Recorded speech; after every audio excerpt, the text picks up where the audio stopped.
Good morning to you wherever you're watching from around the world. Welcome to another big week in European cricket. Well, weekend really, because it is the fan code European Cricket T10 coming to you from Cartagena in Spain. Well, this is that beautiful ground that we've had the ECC on all week, but we have an extra bonus for you here on the weekends, 7 days every week, right here during this ECC. So we've got Madrid United versus Getafe in the first of 5 games today. I say Madrid United, they're kind of the golden ball specialists, if you like. They've had 3 golden balls already. That's a tie with Roma CC in Italy in our ECN matches ever since the golden ball rule was adopted in golden ball rule was adopted in 2020. You can see that.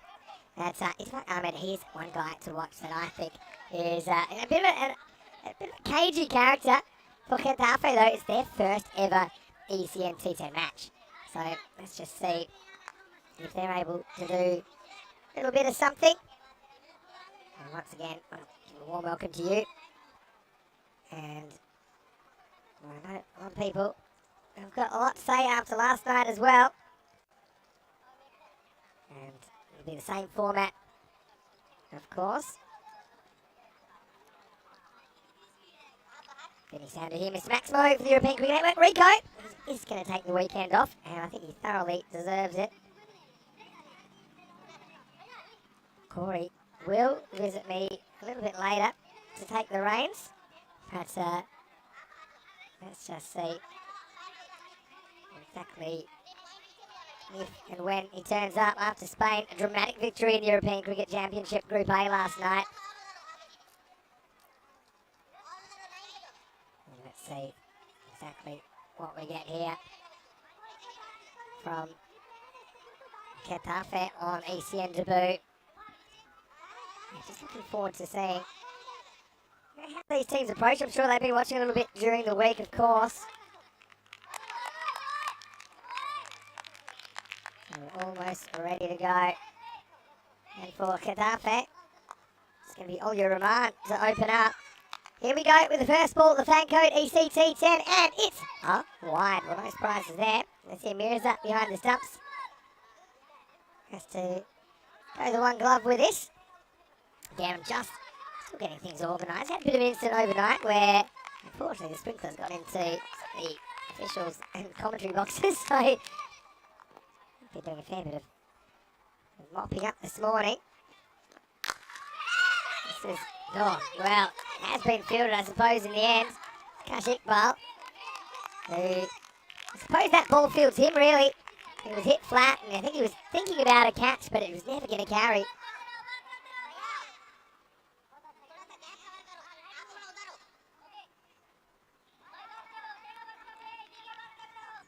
It's just about to open up the live chat. I'm very curious to have a few chats with some of our viewers today. Drop ball that side by Lamar.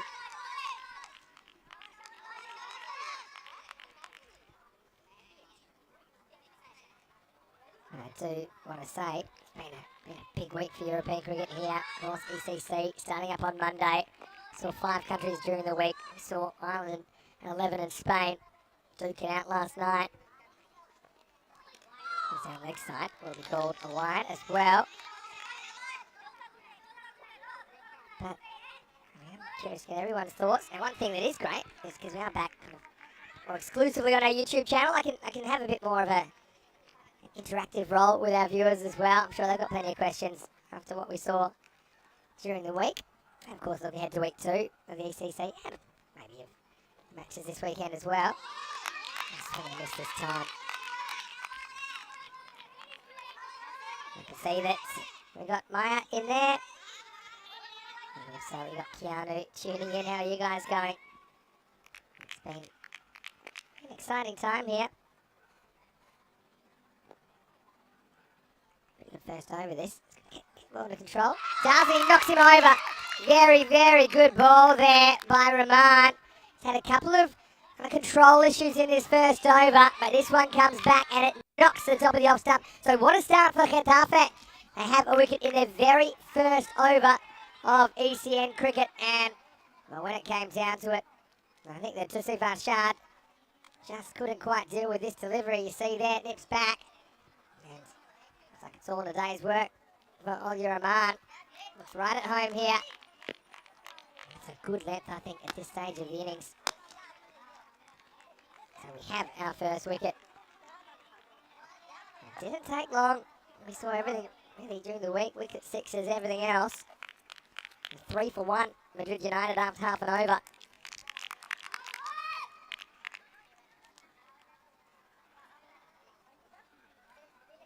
Nice to see the gallery kind of filling up a little bit as well. We also got a tour match on the Costa del Sol Club on the second ground today. So this weekend here, don't forget, great time to play cricket socially. It's really nice to see that taking place as well. But yeah, one of my biggest questions of the day will be what kind of state will Corey Rutgers be in? I think fairly excitable when he comes to join me a little bit later in the commentary box.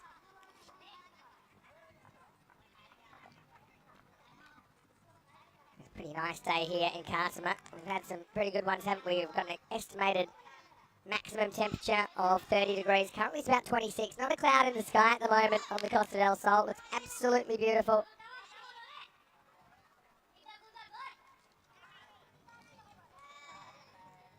Euro-p-e-a-n doing a very good job. New batter in there is Hussain, I should say. Might have been. There's a bag actually. On the second look, that was the man who came and stayed was so brief. Didn't really get a good look at him. He was out second ball for a duck. So left-handed Hussain now. Trying to get something going. Short down leg side, just be called wide. So the one thing they will have to watch as well is the time here. We've already had a few extra deliveries, haven't we, in this first over?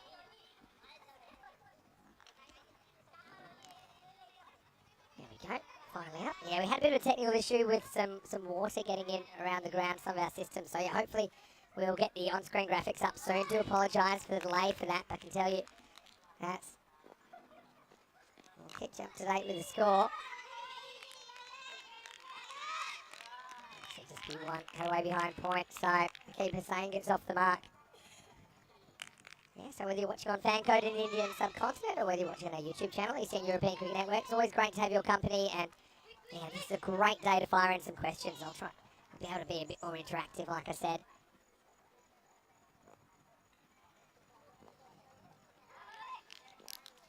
First chance in a while.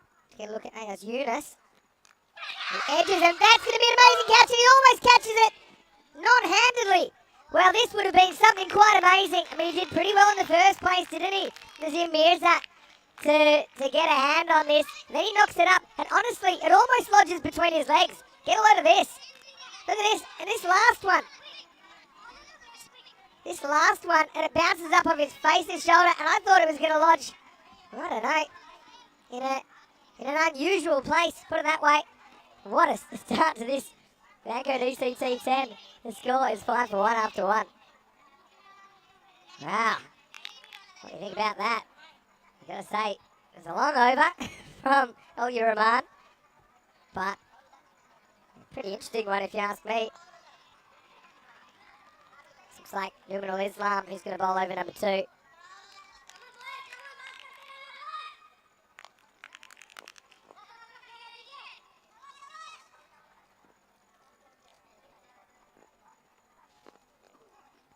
Wow, what's going on here?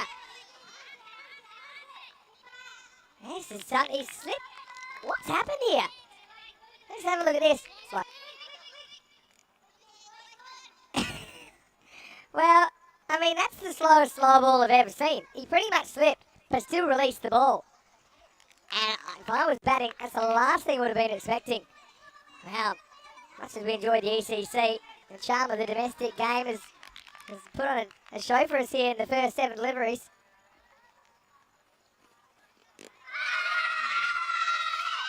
Shout. On the side. That's not out. Let's have a look. Coming in a bit. It's a long way out of the crease there, and I feel that might be going over the top. The line is questionable as well, considering the distance between the pad and then the stumps. Don't quite know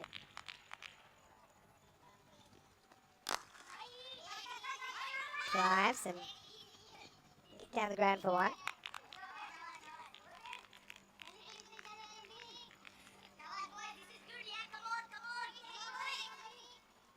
Just thinking that if that first ball this over goes on social media from Emerald Islam, there's a few people that might have some friends that bowl around that pace when they're actually bowling it right. Wide-ish, but not quite a wide. That's the batter flashing. I want to say hello to John Tucker. I'm just sorry, guys, I'm just catching up with the chat because, like I say, we had a bit of an issue here because the sprinklers did come into the commentary box overnight. So rather than setting up a fair bit of mopping up this morning, but yeah, big credit to everyone that helped out with that effort. Also the scorers box as well. Gets this really wrong. I think this is a no ball.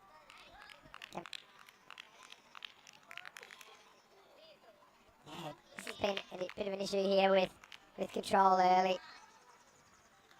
So yeah, if that's after the stumps, it's actually only a wide, but I think that is a no ball. It's just before the line of the stumps.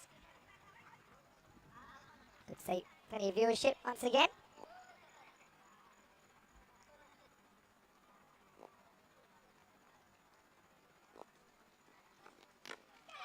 Free hit, he can't hit much. If that hits him, keeper comes in, wants to have a pop at him. They'll get through for a leg bye.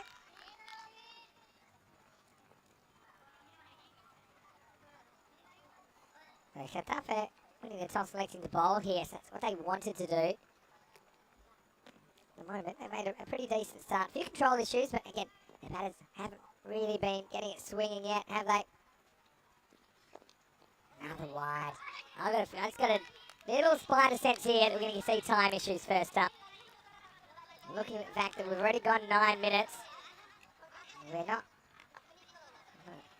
quite finished the second over. Of course, you can make it up, but this is a new ball as well, isn't it? All right, I'm trying to scroll up the chat, but if you have something to say, you can say it again in the chat because I am keeping an eye on it now. Hello to Helix, to Keanu as well. And to everybody else, binge watcher as well. Good morning to you. Right. Now the way this one's closer. Not really close enough, to be honest. So again, apologies with the score issues. It's 10 for 1 after 1.5 at the moment.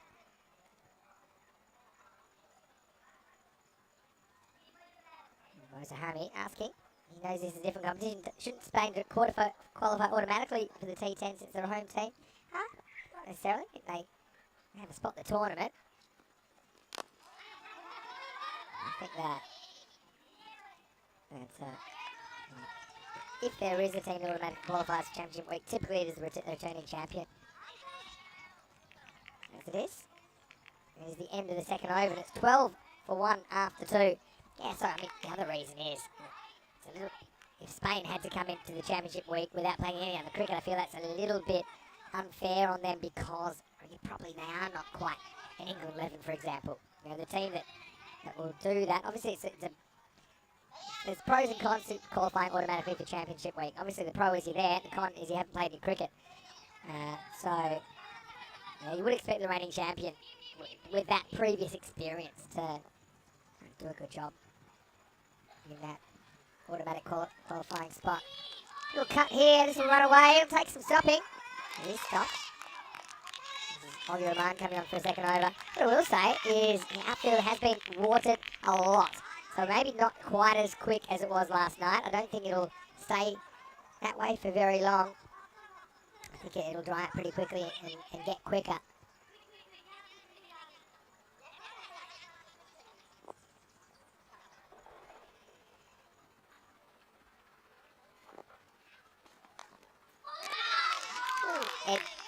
Edge-like sound here, but it's not an edge. He's padding the way through.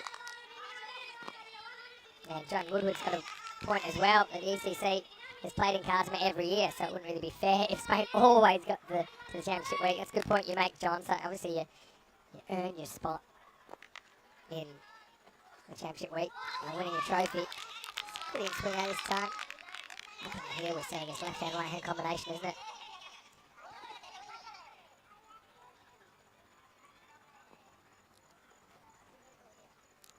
Score now 13 for 1 off 2.2. Apologies for lack of on-screen graphics, but we are working on that very hard. I'll even put the score in the chat at the moment. Swing and a miss this time. So, I wonder whether they'll give Nurul Islam another over or not. And the thing here is that he bowled a decent over. Did have control issues, didn't he?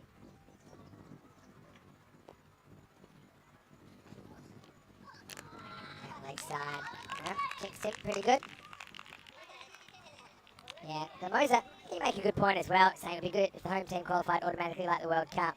But, yeah, it's true. Because of various issues, we don't really move the ECC around. I think the infrastructure required is really hard to build up. So, if the World Cup was held in the same country every time, I don't think they would have it that way. Bit of an appeal here. Umpire's unmoved. But I love the chance that we can probably interact a bit more on a personal level, particularly with our YouTube viewers, ECN European Cricket Network. We might even have a few new viewers in the YouTube chat today. Maybe if you're watching on another one of the international broadcasters in the ECC during the week, and you're switching on now to the YouTube, maybe drop us a message in the chat so I can say hello. Any sound to you, Mr. Maximo, for ECN?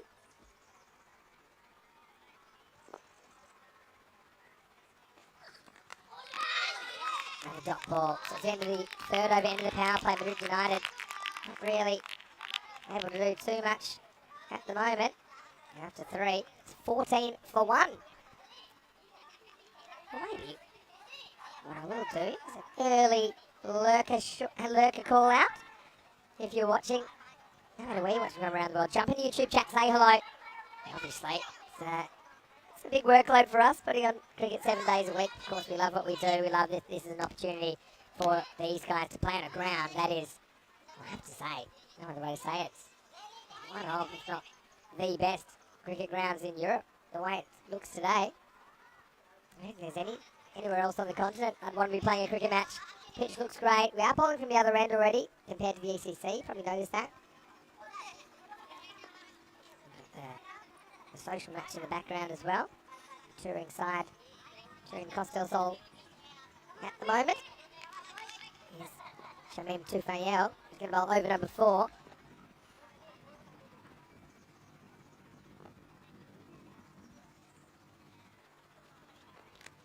Edge. This takes some stopping. In fact, I think it will be a boundary. It's the first boundary of this Fancode ECT10. I'd say particularly convincing, but was effective, and I think it's one that Madrid United needed. I mean, Madrid United with a superior experience in kind of televised ECN cricket.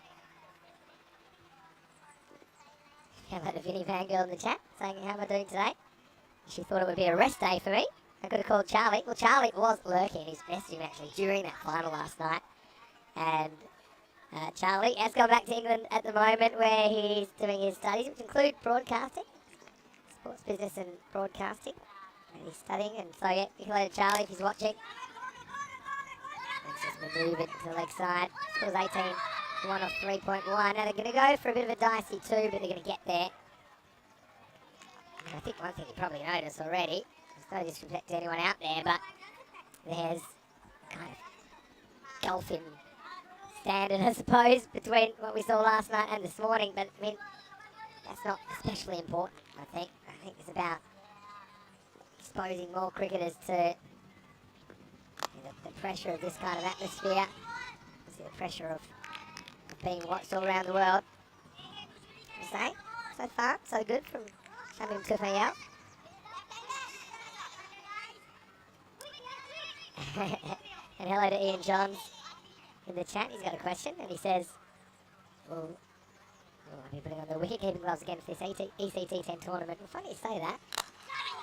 Pretty well bowled by Tufael. Dug out, just a single. I won't be playing in the televised tournament. It's a bit problematic because I do have responsibilities with ECN, but I am planning to turn out for Costa del Sol. They are my cricket club that I play for when I'm in Spain, which isn't, it's often, but not that often for leisure. And there's a tour match tomorrow, and I might be pulling on the gloves before I take over the afternoon and the evening session in the commentary box. Well bowled this from Tufael. Like his release point here. And so, Yeah, a few people still talking about could we move the ECC around? I mean, the short answer is we could, but I suppose what you don't understand is behind the scenes, it's a lot of infrastructure to get a ground, a kind of a club ground up to the standard required that we need in the ECC, so it's not especially easy. It involves transport and a lot of stuff. So I think we found a home here at Cardamom. We like to stay here for a long time. He's missing the leg stump. I'll tell you what, he hits here. He's got to turn around though. Well, he almost had to bend it around the wall there, didn't he? Because the bowler was still appealing. He needed to bend it like Beckham. You won't see this very often. And he's in a direct line between the keeper and the stumps.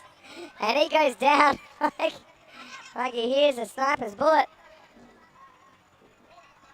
Oh, it is. It wasn't a particularly good appeal. Anyway, it's going to be the end of the over. It's 24 for 1 off 4 overs. All right. Keep tagging me in comments as well on YouTube if you are if you're trying to direct a question to me. So, yeah, Charlie, obviously we'll hear a lot more of him on ECN, I'm sure, but at the moment he's doing something quite important. I think he's learning a lot in the area that he wants to go. And Charlie is helping a bit with our social media at the moment as well. Charlie was messaging me last night. Actually, it was one of his friends. Let me see if I can find the quote here. And he sent a message. He turned some of his friends onto the ECN. Wait for a second, because here's Kawsa Ahmed. I've seen before. He sprays this one down the leg side. Good swing from these bowls this morning. He's having a bit of trouble controlling it. Yeah. I think it was after his friend watched the final. Had a message passed on to me, which I received after the game. It's the thick edge as well, and it will run away for 4. Well, that's the zone at the moment. And then Islam couldn't do too much about that. The keeper's saying it was 3 off 12 before that. Well, he'll be a bit relieved to find the boundary here. Edge could have gone anywhere. In the end, goes to the third man fence for 4. Yeah, I had a message that said, well, it said what an expletive game. And it said makes the 100 look quite pedestrian. 275 runs in 19 overs. Wow again. Well, wow here, because there's another edge. I don't think they'll get through here, judging by the pace. They take the first run. So, nothing against the 100. Obviously, it's a different style of competition. A different kind of level of professionalism with respect to the players concerned. But as far as the format, I've got to say, I don't think you'll find a more entertaining format pound for pound. Bowler with a hit might be interesting. Oh, this will be really close. Now we're going to get overthrows. If he turns around. Wow. Again, slight lack of awareness there. So have a look at this. I think this is tight. I feel he might have just been home. He takes a little while to throw. No, he would have been gone. He would have been gone. It's certainly worth the throw. There's Yunus living dangerously. A big swing and a miss again. Hussain. 8 off 15 now.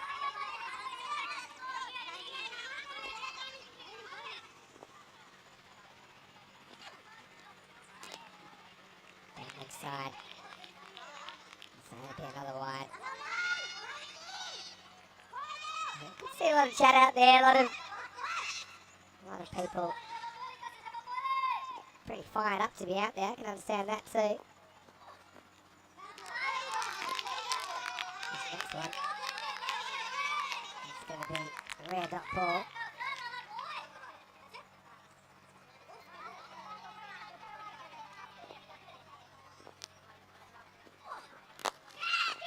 Wow, foot fielding at its best.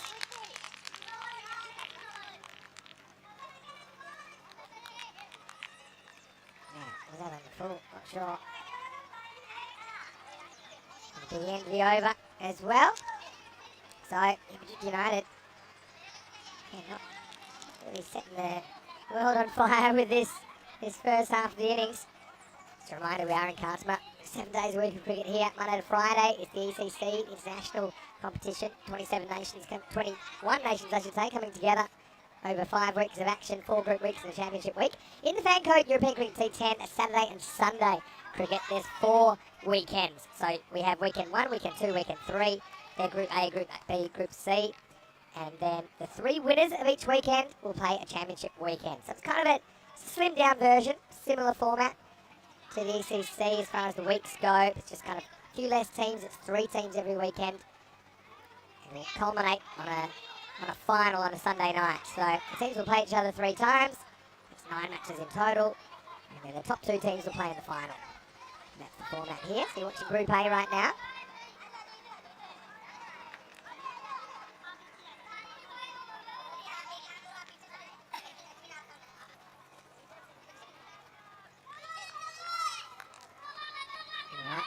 Starting you over. This is Kashik, the captain, who's going to bowl now. I think he'll be pretty satisfied with the way he's going after winning the toss and elected field here this morning. It just allows him to know how many they need. First game, teams often do this, especially if they're new to ECN. And here's Cash. Full toss. Put the field back now, of course. 6th over already. Caught up a little bit, I think, on the time side of things.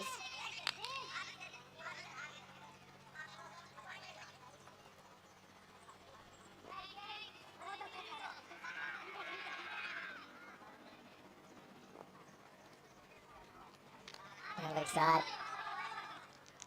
So here, a wide. Yeah, score now is 34 for 1 or 5.1.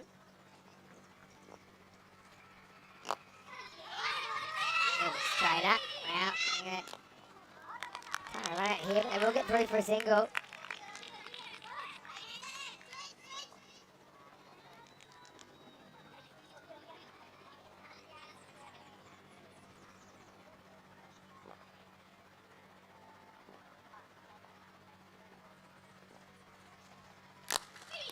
A bowl.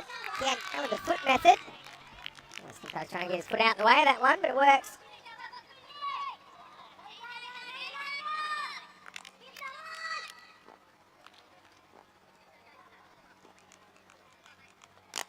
Now the full toss. Oh, they got protection now, 5 outfielders. Not afraid to use it.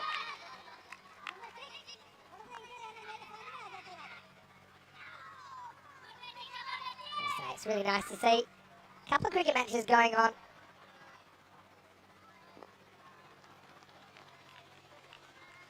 Oh, this is pretty high. It will be called a no ball, I think. Yeah, I think this one to me, he's pushed the envelope a couple of times, but this to me is clearly above waist height. Early call from square leg, correct call. Free hit coming up.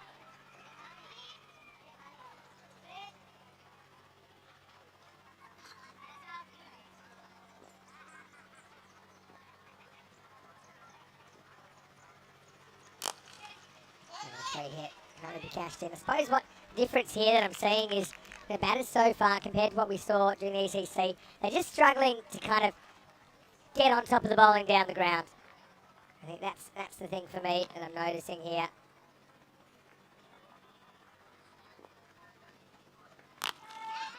This one's another no ball, and it's going to go all the way, finally! Maximal! Well, it's not just a 6, it's a 7. And it's a ball from heaven because this isn't that quick either. It's a second high full delivery for Kashik, who's on his last warning now, and he's going to have to deal with a free hit coming up.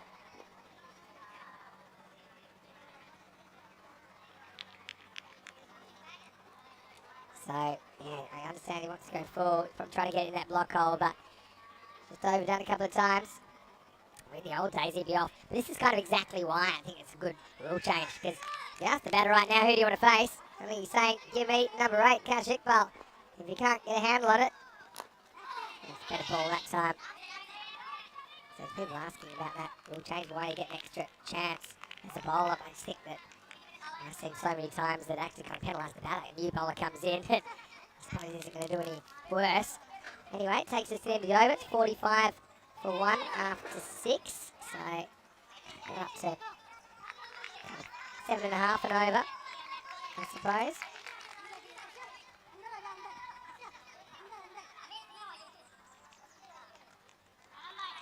Just have a look at a few other questions. People asking about, is this some sort of Spanish championship? Well, not as such. I mean, the Spanish national championship for their clubs will be played, I think, very early in November to determine their ECL representative. They get an additional ECL representative because of a pack like they're winning earlier this year. And so there'll be a second club that will qualify. Again, don't have any information as to exactly how that club will be determined. This is basically 9 clubs coming around from all around the country actually to play over 4 weekends in a tournament organised by the European Cricket Network, the fan code European Cricket T10. Broadcast globally, of course. Here's from Euro-p-e-a-n. And he's going to get hit down the ground for 1. So again, that last over from Kashif Bal. Most expensive so far. Overwent for 13.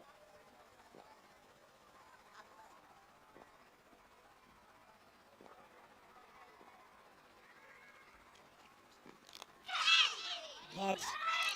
And third man. Get 1 here.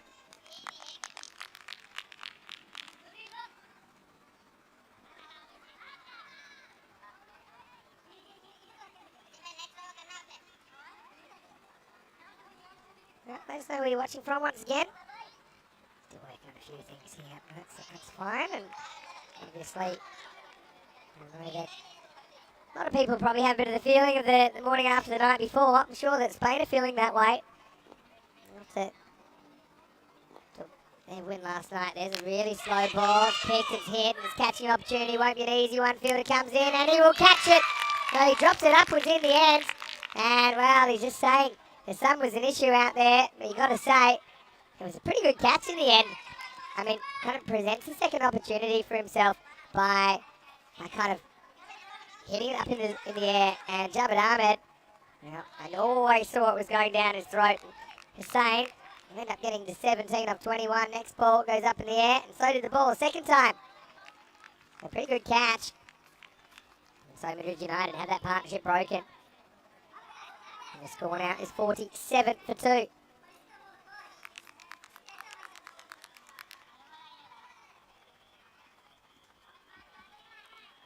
nice to see good relations between these teams. Qatar certainly competing well in their first ECN match.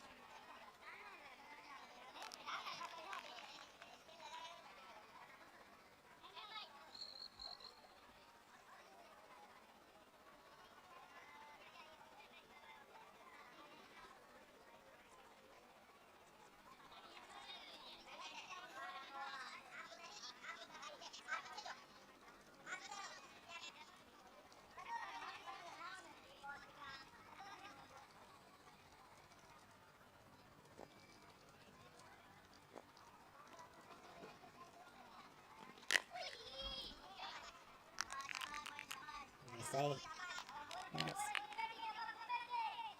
this innings, where can I get to here? I mean, they're 47 for 2, or 6.3 at the moment.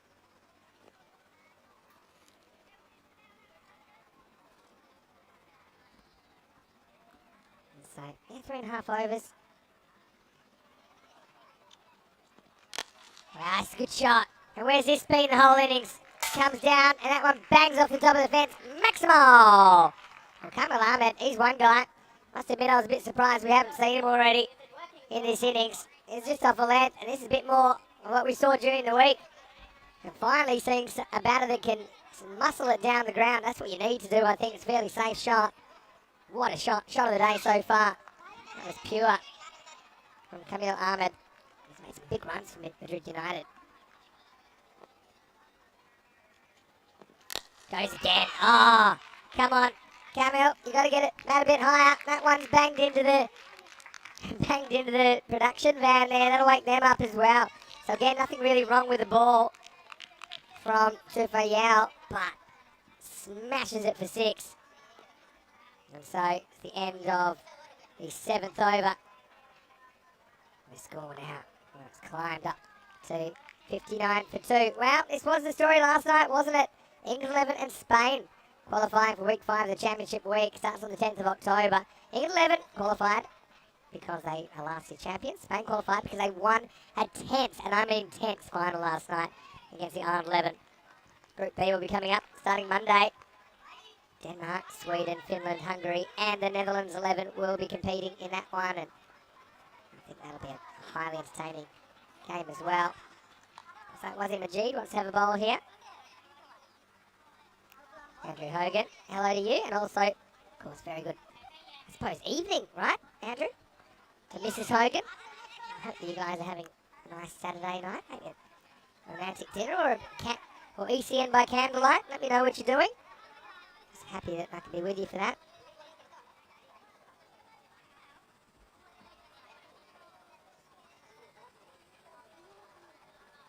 I think there's just a slight technical delay because it's an issue regarding just confirming the scores.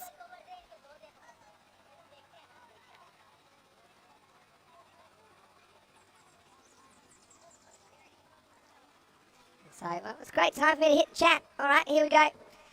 Because it's been busy. Anyway, what I will say is, and I want to apologise to some of our viewers in the UK and Ireland. They might be joining us on our YouTube channel. But I really got to apologise for the fact that the channel carrying the final in the UK and the Ireland, they broadcast it on a delayed telecast. So it meant that they couldn't watch it live. So obviously we're a bit disappointed with that. At ECN, that was the decision. It was to do with the fact it was at night time. They had a programming clash. We will try and do everything possible within our power to make sure that situation doesn't happen again. So yeah, if you are watching from the UK and Ireland and you were looking forward to watching the final live last night and you weren't able to, sincere apologies for that. I want to say good morning to Woody as well in the chat. John Woodward, I'm sure he'll be playing for Madrid CC in this tournament. So we have 9 clubs in this Fancode EC10 tournament. We've got Madrid United, Getafe and Sevilla, who are the 3rd club. We'll see them in the next match. They're the 3 clubs this weekend. And then the Group B, which is Granada, Malaga and Catalunya CC. That's going to be week 2. So we'll see. So pardon me, it's Granada, Malaga and Catalunya CC in second weekend. And then Madrid CC in week 3. And John plays for that club, along with Costa del Sol and Gracia in Group C. And of course, each weekend we'll have a winner in its own right. And so if you like a Friday night final, you'll also get a Sunday night final here. And that is for the right to come back in the 4th weekend. So, yeah, plenty of cricket on show. And hopefully you can join us because it is a different sort of cricket. Let's say congratulations to Madrid CC as well, of course, for their recent win. John just talking about it, saying it only took 21 years to do it. Yeah, I do apologise for this unscheduled delay. Yeah, so I think, I was saying, Helix, I think in the UK and Ireland there's a bit of an issue that the channel carrying it didn't broadcast the final live, and so people couldn't actually watch it. Anywhere else, we try and make sure that no matter where you are watching around the world, you can watch it if you want to.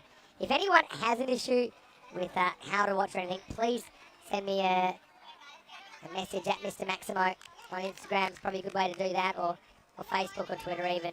And I do try and get to those when I can. It's going to be a bit tough, obviously, pretty busy with the amount of matches we're doing at the moment. And so, Woody had some information about how and when the Spain qualifying fires will happen in the chat. I'll come back to that because we're back on the park. And so, this is a dot after the interruption.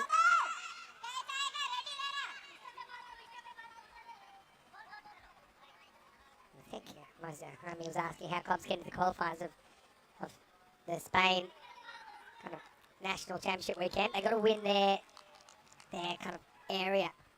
That's kind of how the Spain competition works. So edge on this there is. So nice. Bit of bowling by Majid. Tries out the short stuff this time. It's Mirza behind the stumps that takes the catch. Almost put off a spectacular one earlier, but this one a little more regulation. That one will be a take. A nice bit of bowling. We talked about the amount of bounce at the other end, but this end's also got a little bit in it. You can see this. Wasn't really in a position to play this, was he? Ayaz Yunus. So after a bit of a vigil, Yunus is going to have to go. He goes for 17 off 18. The thing for me, though, is you look at this innings. Yunus just went for 17 off 18. Bai got a 3-ball duck early on. The keeper same made 18 off 23. Then Kamal Ahmed comes out and gets 12 off 3. So I remember being here earlier in the year when we were here for the ECL, and there's a tour match on the weekend. Kamal hit an absolute monster score in, I think it was a 35 or 40 over game. So, Pretty surprised we're seeing him so late in the innings, but still he's got time to do some damage.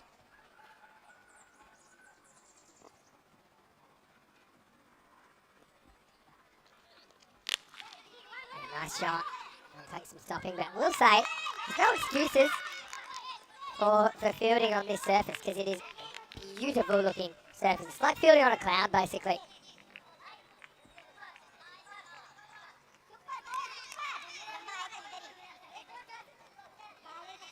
Yeah, still not going to get about the location of these. It seems to be a bit of an enduring debate. I think, as it is, people don't probably realise what's required from an infrastructure point of view. So the fact that we're having it in the same venue allows us to make incremental improvements every time rather than kind of starting again.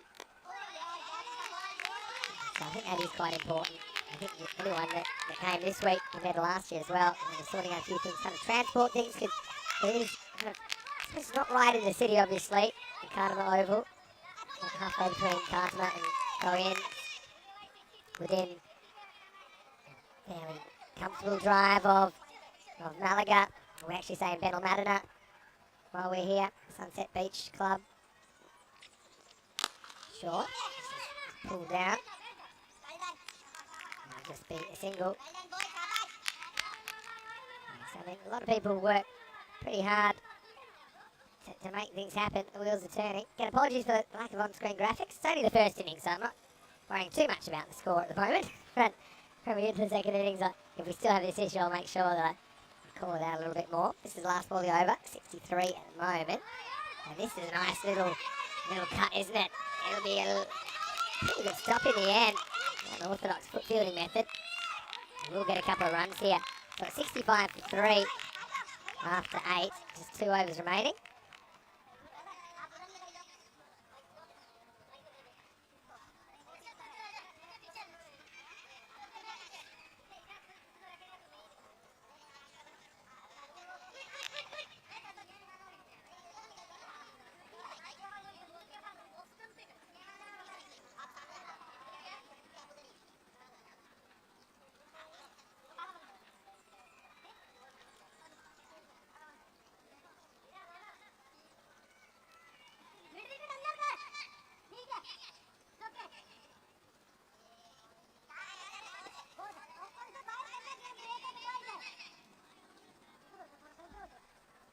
Alright, so it all happens in the ninth. As we like to say, David Ahmed took a good catch earlier in the innings.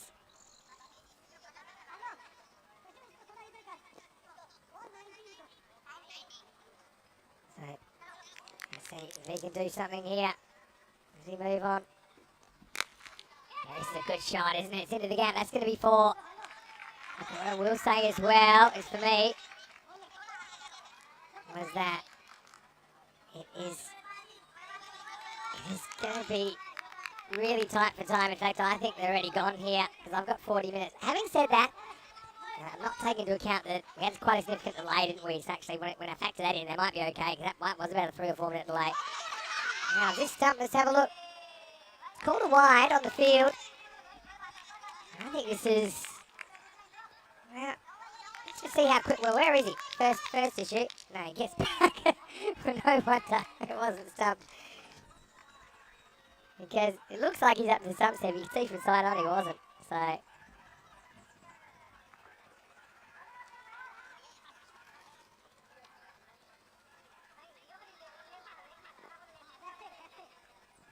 Next ball from Jabbar Ahmed.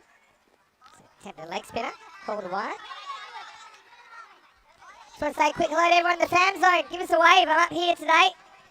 Having a bit of a holiday on a Saturday. Give us a wave. Any sound in here?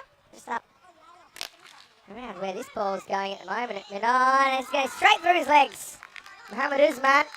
Now, he tried to get everything behind it, but he left the mouse hole open, didn't he? And so, this will be one that I think Usman won't want to watch back anyway. It's been a bit hectic, but keep the questions coming in on the YouTube chat. I'll come back to them when I can. Now, the ninth, and we often say it all happens in the ninth. This guy hasn't faced enough balls for me. Kamal Ahmed still only faced 5. And you see Tasif Arshad as well has joined him now. So both these guys pretty good hitters. Perhaps perhaps they can still get it over the 100. If they do get there, you just wonder how many runs they've left off the table by leaving these guys down so low. But this could be an opportunity. He's run way too far in. I could have told him early. And it's going to be 4. Well, this is the thing, I think, on this ground. Off the bat, you start thinking it's not going to carry, but you're wrong. And again, Ashad finds out the hard way. Misjudges that by the 6 or 7 metres in the end. The result's a boundary when it really should have been out. David can't take a trick. Now have another one here. The bowler's got this one, and he will take it again on the second effort. Well, who says that lightning doesn't strike twice? As Jabir Ahmed, the master of the juggle, the juggler, gets a wicket here in the 9th. Maybe he did that earlier when he was on the boundary. It's quite a funny thing to have that happen twice in one innings.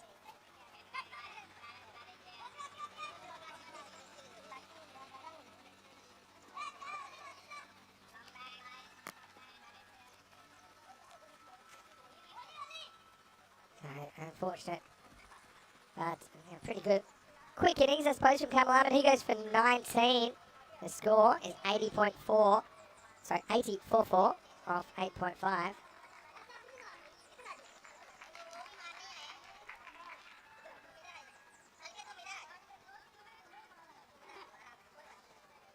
So still party time for the batters coming to the crease. Plenty of wickets in hand here, really. Here's Javed.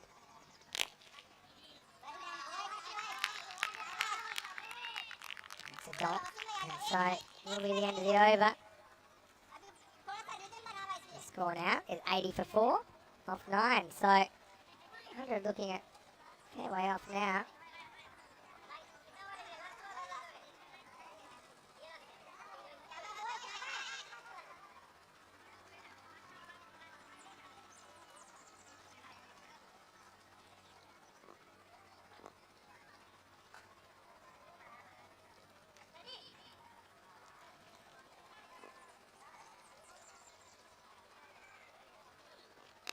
Here we go with the 10th, and it's going to start with a Maximal.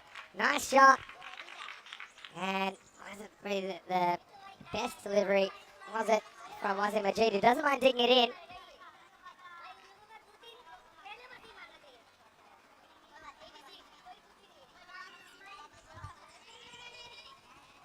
So that helps them if they want to get that 100. It's 86 for 4 now, 9.1.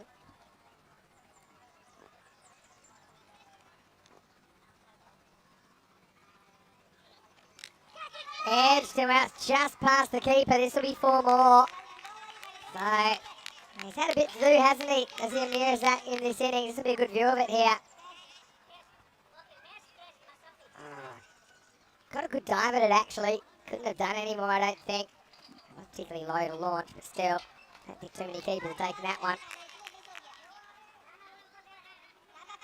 And that's Woody. Further information about the Spanish Championship weekend.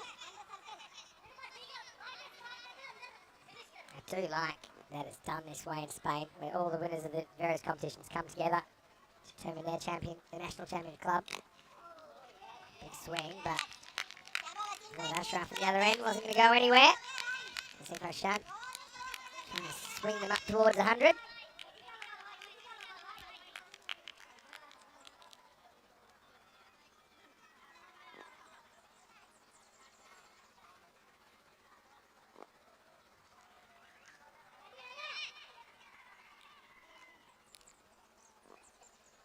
Close out these things.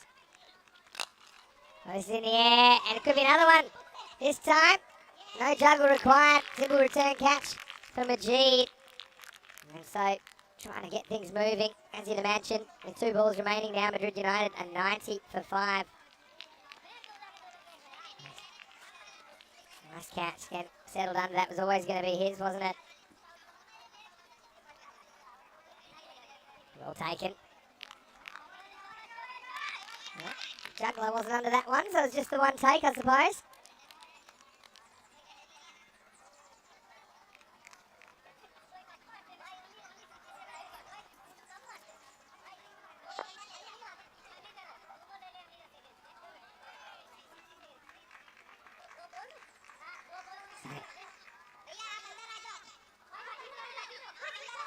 So now we go here as we draw towards the conclusion of this innings.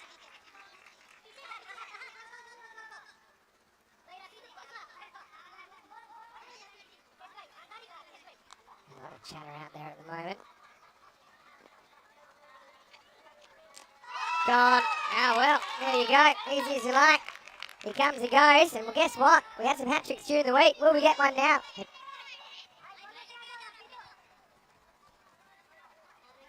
so, that's a Majid. Good time to get your name on the honours board. There's a few big names on there at the moment. Fantastic. Bit of bowling, just keeping it pretty simple. There we go. This is the hat-trick Hall of Fame in 2022. We've had 28. Only fit a couple more on that page. And didn't we have a week of hat-tricks here in Khartoum? Had a very good time there.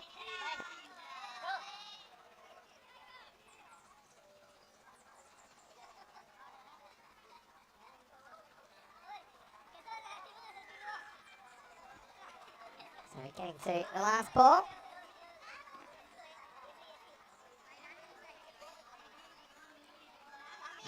So yeah, looks like that 90. And the 100, they won't quite get there in the end. Making a chance, so I'll try and catch them on the chat. I might even reply in the chat if you've sent questions on there. 90 with the ball to go here. 91. If this is 92, I'll be highly surprised. Actually, you better get ready to be surprised here because the throw was slower than the running, and so it will be 92 in the end. 92 for 6.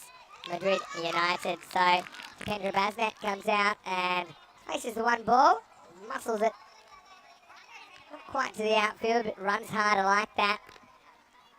Puts it all on the line, and you can see there good spirits between these two teams. I think it's a fairly even kind of a total at this level. Getafe, they're yet to be tested with a bat, I suppose. But for me, I think that Madrid United probably got a little bit wrong with their batting order. Need to get Camille Ahmed and Tasif shut up, probably at the top, see if they can dominate the innings. I mean, they both scored at 271 and 233 respectively as far as their strike rates go. I think the openers and number 3 can only really go not quite a run of ball. So it's probably something to look at, but there's plenty of cricket left for these guys this weekend because each team will play 6 matches.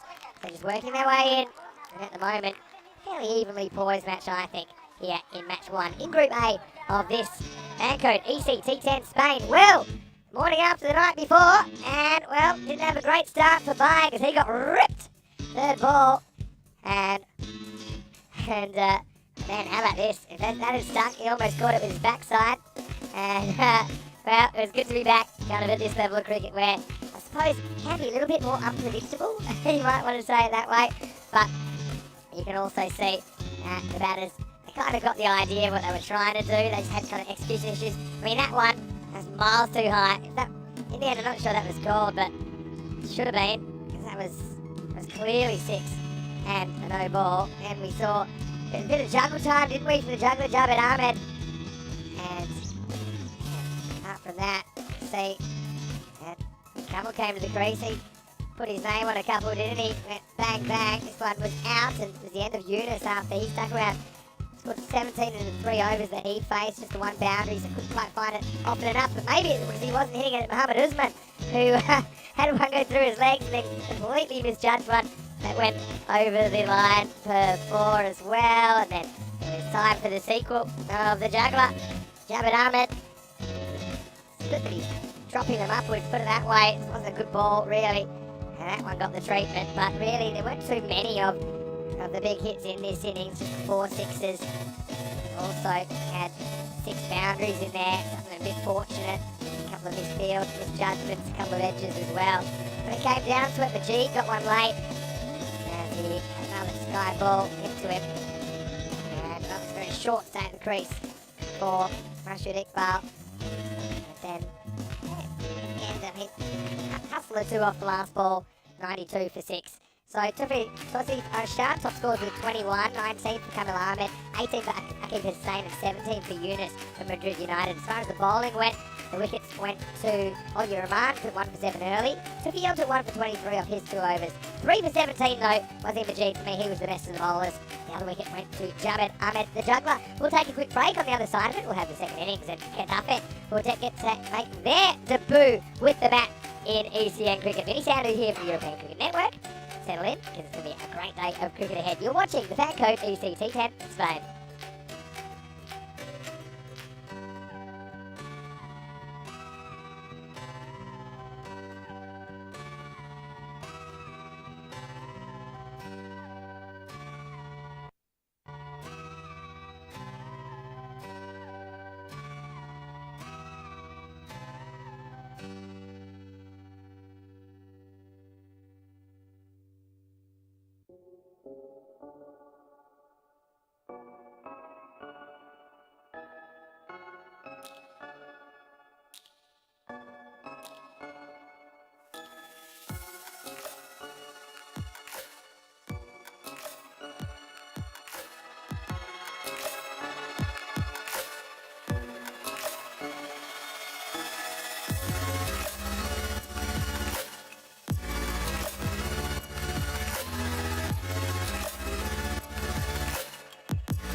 Hello, welcome back to the Carlton Oval. Beautiful day for cricket. Well, twice the fun here because we have this Fanco T10-Spain happening on the weekends during the time that we are running the European Cricket Championship, the Euros of Cricket. You see in the background as well, another cricket match involving the Costa del Sol club, a local club here, and a touring side. So great to see cricket being played on the continent. Right now, pretty fascinating first innings of the day. You see that Getafe, who were on debut, won the toss, selected the field. That meant Madrid United would bat first, and in the end, they scored 92 off their 10 overs. Bad score. I mean, kind of dawdled through the first few overs. Look, the power play, they were only 14 off that. So it was a little bit of a lackluster kind of a start, you would say. 5, 7 and 2 off the power play overs, and that was with quite a few of those as extras, but they did recover pretty well. At 32 off the first half, 60 off the second half of the innings. Now, Getafe, get a chance to see them. You can see that there's a fair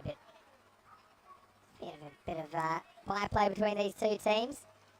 And Getafe is obviously a place in Spain that I haven't actually been to personally, but I hear it's very, very nice.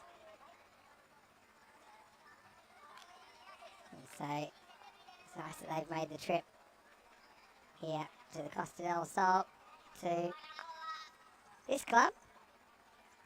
Getafe is close to Madrid, I think. Just kind of south of Madrid. And so it's a fair old drive, put it that way. From Cartama to Getafe.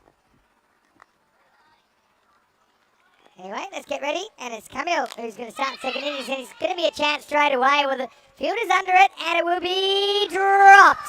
Well, he had so much of that. The Pendra Busnet not having a great day so far. Got a golden duck in the first innings. Now this really should have been out.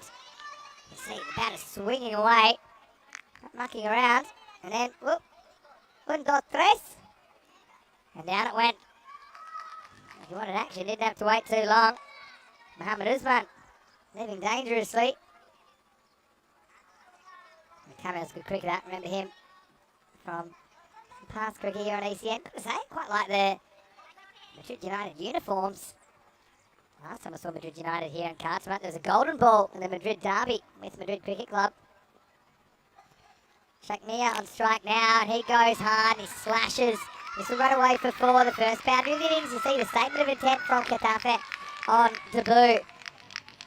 They know what approach is required, and nothing too wrong with that ball, but it had to go 4 runs.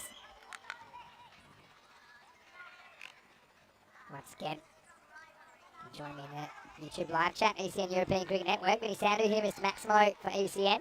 We'll be joined a little bit later in the day by Corey Ruckers, the Spanish national team coach. Don't forget, it's a crazy finish to Group A. It's in place here. This is missing. It's an interesting one for me. Is he trying to avoid it or not? I think he's saying no. It's a dead ball. So I think it should be a dead ball signalled here. Just wait for it. Okay. Thing is, if you're genuinely trying to avoid the ball, then that's fine. You can take a leg bite. But I think what the umpire decides here is that he's not. He's just kind of happy to let it hit him in the end. You see, gets here. It's kind of halfway in between for me, because he does try kind of to get out of the way, but I don't really have a problem with that not being a run. That'll be a dot then. Next ball beats the bat.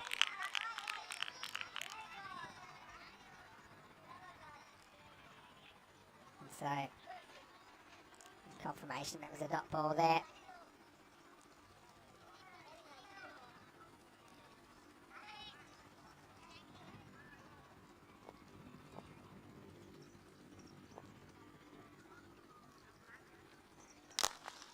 This is up in the air, it's going, it's not going to go all the way, but it will go for 4, so the good start continues here.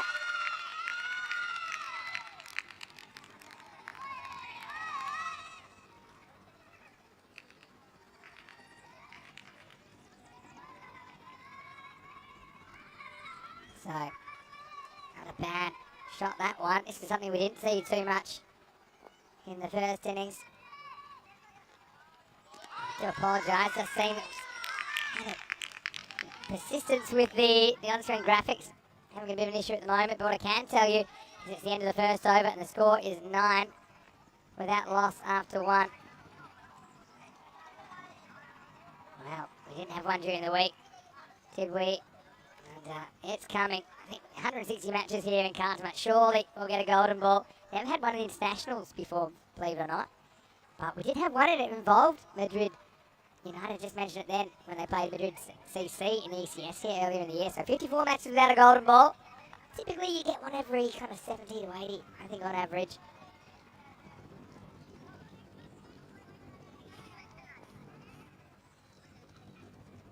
So we'll keep working on that issue. Now, here's AR's Yunus to bowl over number 2. Swing. Trying to estimate how much he misses this by.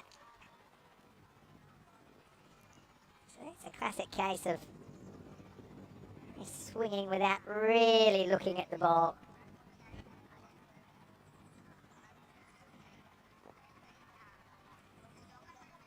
Yunus just has to try and get the location right here.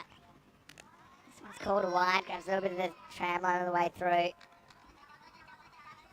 want to say hello to Andrew Batchelor. Well, Andrew, if you send me a message on social media, I know that you might have had a bit of an issue with the coverage last week. I know there was an issue for some of our viewers in the UK and Ireland regarding the finals day yesterday, so hit me up, Mr. Maximo. I might be able to sort you out. This one's dropped. And it's another one of those edges that flies away. It's over Hassan behind the stumps. Couldn't quite hold on. See that big swing. And just kind of beats Hassan for pace in the end, doesn't it?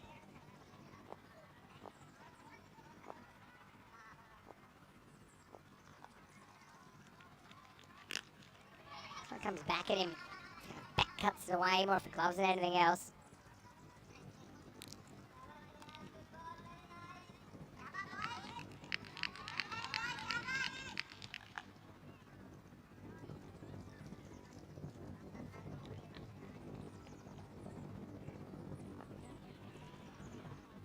Yunus goes for it again, slashes it away. Oh, he does get there in the end. Doesn't really plan a dive though. Akib here kind of gets a hand to it in the end. I mean, does pretty well to save the boundary. He's not really organised enough to get off his feet.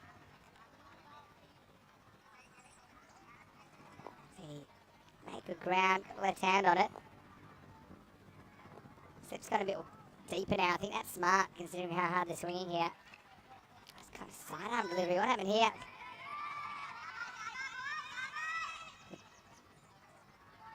Look at this. This is the attempted sling-a-malinga, I think. A couple of interesting releases, haven't we? Hello to Maiden Waters. How are you today? Or tonight, I should say. We're starting in the middle of the day here. This will still go into the night.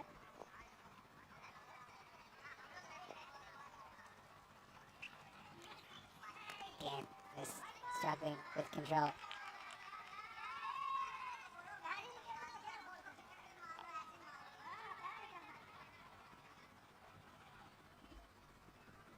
So, the umpire's just coming together here.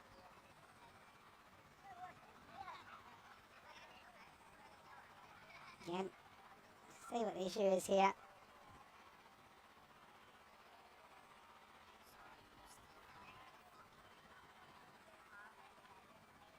It's an interesting one. If he's got something on his hand here. I mean, the thing with his action, I don't know if that's what it's about, but there's nothing wrong with his action, except he's getting it wrong. You're allowed to... I wonder what this is about here.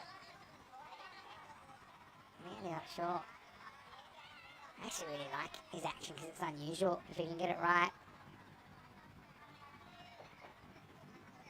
Hello to Raja, he's watching from Canada as well.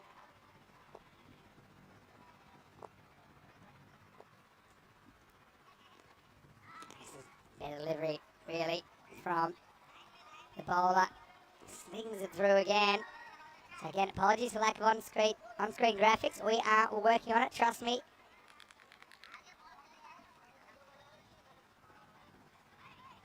And, well, First match of 10.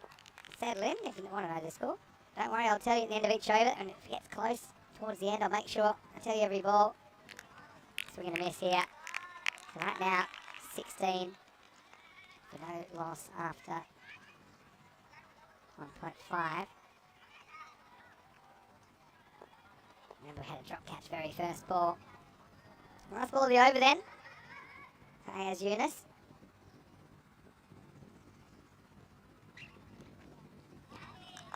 This one gets through for a dot.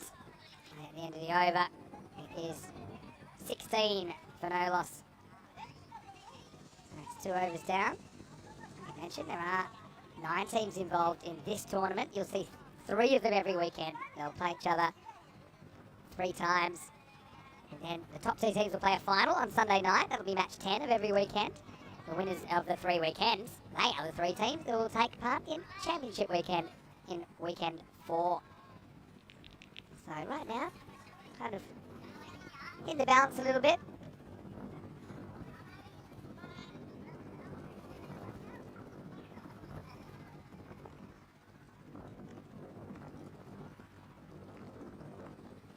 Camille comes back. Big heave from Mohamed Usman. He can make up for a couple of little foldies in the field. Mohamed Usman down at long on. One went through his legs. One he misjudged horribly when he ran in too far.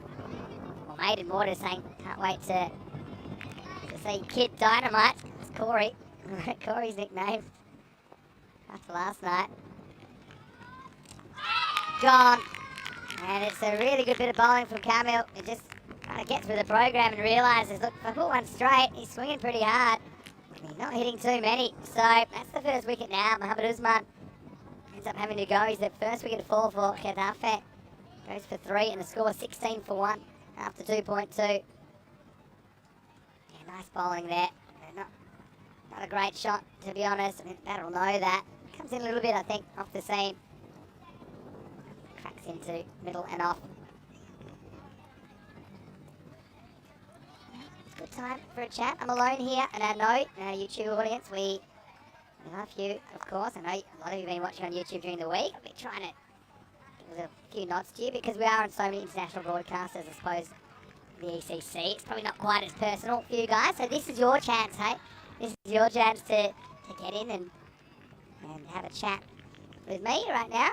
Vinny Sounder here, Mr. Maximo, for the European Cricket Network. Even if you're new to our YouTube channel, maybe you picked up ECN during the week. I'd love to know where you're watching from and what you thought of the first week of action.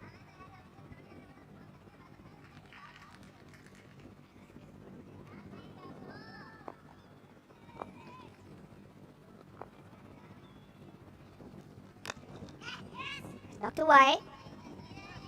Take one here. It's building here, but you kind of need that boundary and over, don't you, to stay on the rate.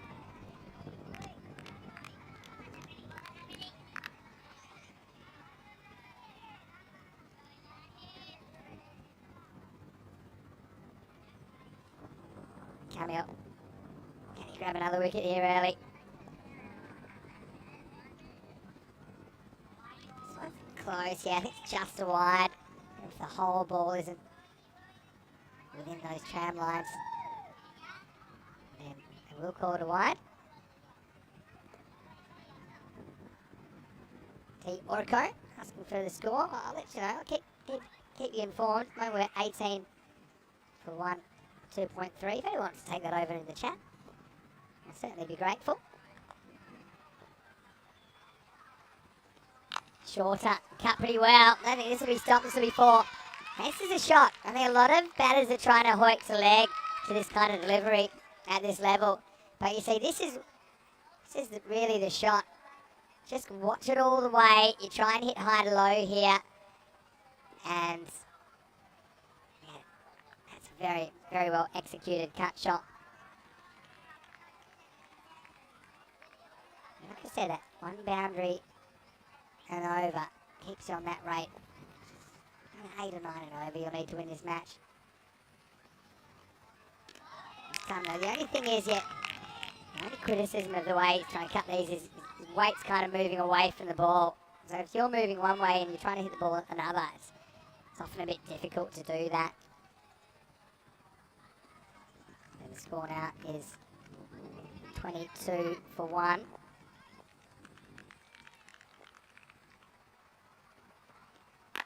This time, gets it pretty good. And this will be touch and go. I think it's getting there.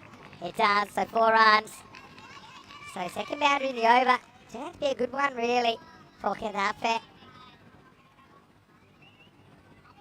They weren't able to get him a boundary in the second over, but they did get a couple off the first and a couple off the third. So it's not the worst power play at the end. The score is 30 for 1. No, 26 for 1, pardon me. 26 for 1. I already scored the 4, so 26 for 1. Off 3 overs. So at the moment, 67 runs off 42 balls to win this game. Run rate required of 9.6 in the moment, so pretty much on pace where they need to be. As Eunice comes back to roll the second over, his main issues were around control. And the first over that he bowled. Alright, so I've got to ask you in the chat. What was your favourite moment of the first week of the ECC Group A? What was your favourite moment in the chat? I want to know your favourite moment of Group A. Let me know, I'll read some of them out here. Oh, this is a good shot. It's probably going to go for 6, you know. It's going, gone. Maximal! Oh, this is the old quick draw cut shot here. Look how quick the hands are here. It goes bang at the contact point, and that flies over backward point for 6. Good batting. I have a feeling this could be a really close match first up. Now, let us know your favourite moments. Sebastian Strong saying the finals for sure. What a chase by the Spanish. Yeah, where are you watching from, Sebastian? It's great to have you in the chat. Wow. More cuts than a Chinese kitchen really at the moment. Some of them hitting, some of them missing. Oh, Dynamic Czar. I like this one too. Adam Alger's ridiculous one-handed catch on the boundary. Where are you watching from, Dynamic Czar? Well-directed delivery, but it's a pretty good shot as well. Equal to it was the batter. And Shaq-Mia has been good this over, and he's been the one really kind of pushing the envelope in this run chase so far. He moves up to 27. And the score's 37 for 1 of 3.4. Thank you, Abir Rifat Chowdhury, for updating the score. Now working on that, I promise. A lot of people are working on it, trust me. Another cut. This time, they've got 2 fielders back for it. They've got a third man and a deep backward point, so just a single. What else have we got here? Tyler Leslie Hogan saying best moment was Spain winning it. Vamos, chicos! Yeah, vamos. It was incredible viewing, I gotta say. I said it last night, I said it at the time. I've never seen such a big turnaround from one team in one day. They were an absolute shambles. I can say it now. We're just amongst friends here. Just a few million watching, but I have to say it. What was Corey thinking? Just like what Jay Leno asked Hugh Grant sometime in the mid-90s. That'll be my first question to Corey when he walks in the door, if he walks in the door today, around the middle of play. What were you thinking? Anyway, 39 for 1 after 4 overs. You can see that Shaq-Mia has 28 out of these 39 runs so far, so he seems to be a bit of a key wicket, still batting to come. Andrew Batchelor saying, imagine Corey has a sore head today. Well, he had rocks in his head this time yesterday when he pulled a batting lineup out that I would describe in words that I probably couldn't read out on the air. He opened with Cameron. He had 9 openers and didn't open with any of them. He opened with Cameron, who dawdled, and then he let him stay there. He was hitting the stumps. Now they'll take a run anyway.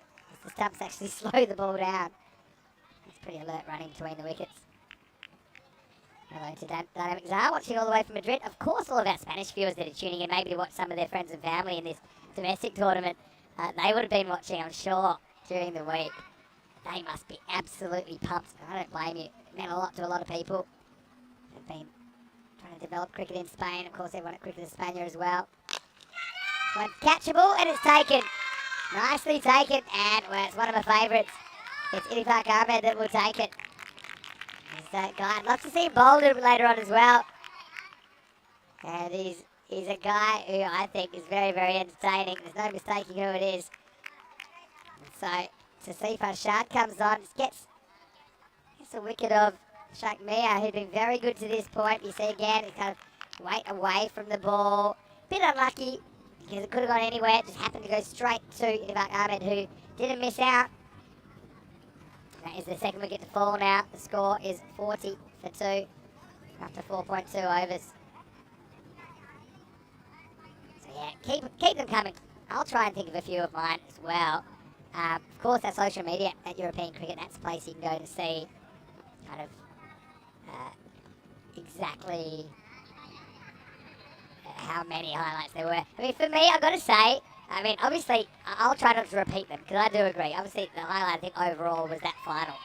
And isn't it great to have a final? Under lights as well.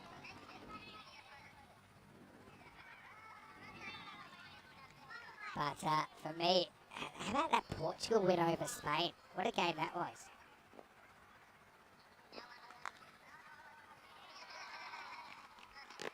Alright, moving on.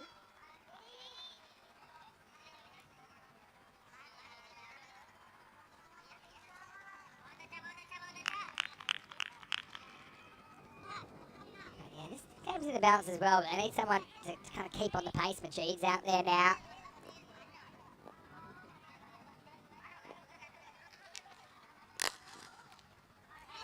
Think about it, it's a bit of hesitation, and throw in the end. So yeah, interesting, close contest, that's kind of what you want, obviously in this form of the game.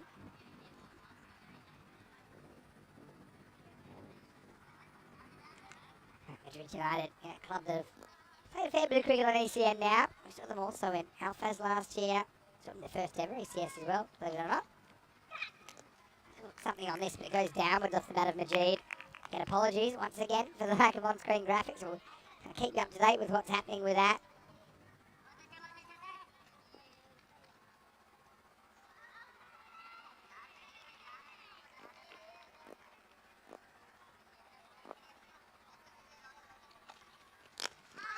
Pushes here. Takes on the fielder. Well, I think this would have been out. You know what? It might be 5 now. I think it would have been out. But now it's going to be a fielder dive, a 5 up. Have a look at this. I think it comes in. It definitely has him short for me. But unfortunately, it didn't hit the stumps. In fact, the only thing it did hit was the rope. So, well, bit rough if you ask me for the bowler as well, but that's the way the cricket goes. And it takes us to the end of the over, so it'll be 45 for 2 after 5. And the same batter will take the strike, Majid. He'll take the bonus. I think it's a good way to get off the mark. Hey, how about this ECC though? I'm asking at the moment, what were your highlights of week 1? What were your highlights of Group A? I mentioned one of mine was Portugal beating Spain on the very last ball. And Alja, the way he went bad in the last over, needed 3 sixes, got 2. Probably just in general, the one-handed catches, I'd say as well, were a highlight. Another highlight, maybe the batting of the machine, Seamus Lynch. And, of course, Daniel Dorkaya. Here's Euro-p-e-a-n, close, you know, and he's gone. He's been given. And I've got to say, this looked pretty close. I mean, I don't really see what it's missing. I think I agree with the call. I think he's pretty loopy here. And it does hit him on the front pad, but I mean, ultimately, I don't think you can really complain if you're the batter here. Just have a look here. You make your call at home. It's tossed up. It's playing across the line.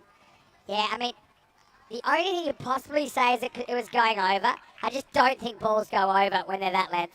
I think that it's a fairly good call. Euro-p-e-a-n, I said I was waiting for him to come on. He didn't wait too long, did he? He's a man that I feel, he probably had grey hair before I was even born, and he's still playing cricket. I think it's a good call. You look at that several times. No one really knows.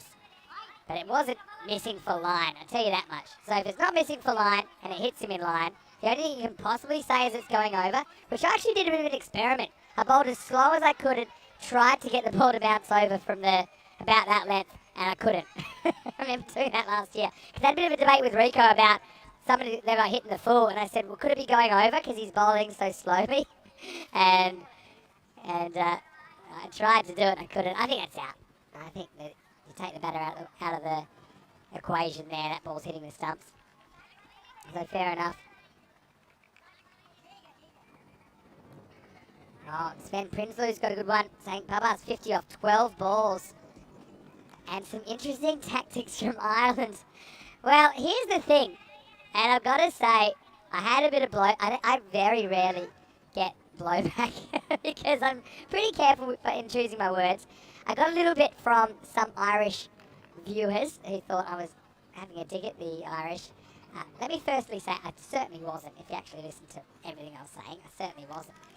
At the time, I was certain that it was a tactic. It was legitimate, and I was applauding it, actually. Get one here, I think. But, I mean, they swore black and blue that it wasn't. Have a good relationship with the Irish players and the Irish management, and I believe them. Maybe it wasn't. It was just a lapse, I suppose. Fielding lapse just seemed to coincide with that exact moment. Oh, that would have been amazing. And now we might have a run out here. No, we won't. Make it a part. Could have been catch of the season, potentially. When you think about everything that we saw there. I'm going to keep trying to answer these questions. A lot of them coming in, which is good. This time, maybe more of a straight bat. They'll get one. So, okay, I accept the Irish at their word that it wasn't on purpose. But the point is, even if it was, who cares? I mean, it's innovative. At the time when I thought that they were, I thought that is really smart. Even if they weren't instructed to do it, that is really smart. This point sideways, straight at the fielder. Horns it in, but they will get one.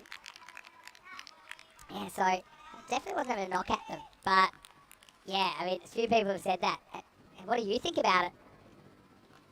Maybe it's just because it's been a long, hot week, but I'm probably a bit more opinion than analysis on that particular issue. Rico, to his credit, he didn't feel it was intentional, but I just felt it was so unlikely that they would miss three fairly simple chances the way they'd fielded all week, and it would happen to be at that time. Well, good news, guys. I see a score. Do you see a score? 49 for 3 after 6 overs. You see it for now. It might be a bit of now you see it, now you don't. Because we've got this one at the moment. We're trying to work on the one that's, that stays up on the screen. So, for all of you following along at home, which is probably most of you, 44 off 24 is what's required from here. So 11 and over, and they're going to go to Mohammad Ashraf. He's going to bowl over number 7.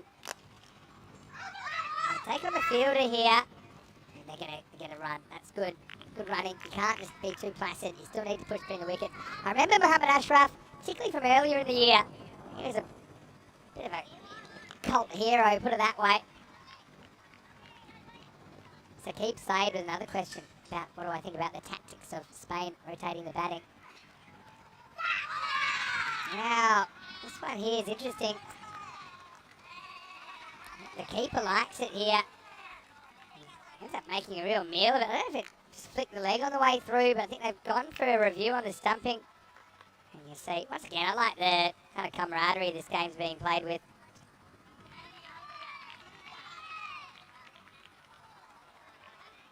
Yeah, he's gone here, I think.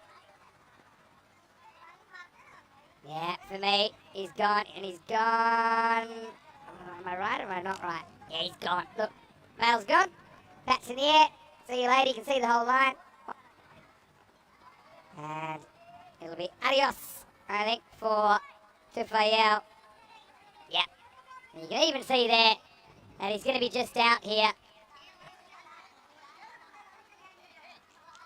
And there we go. There's the decision.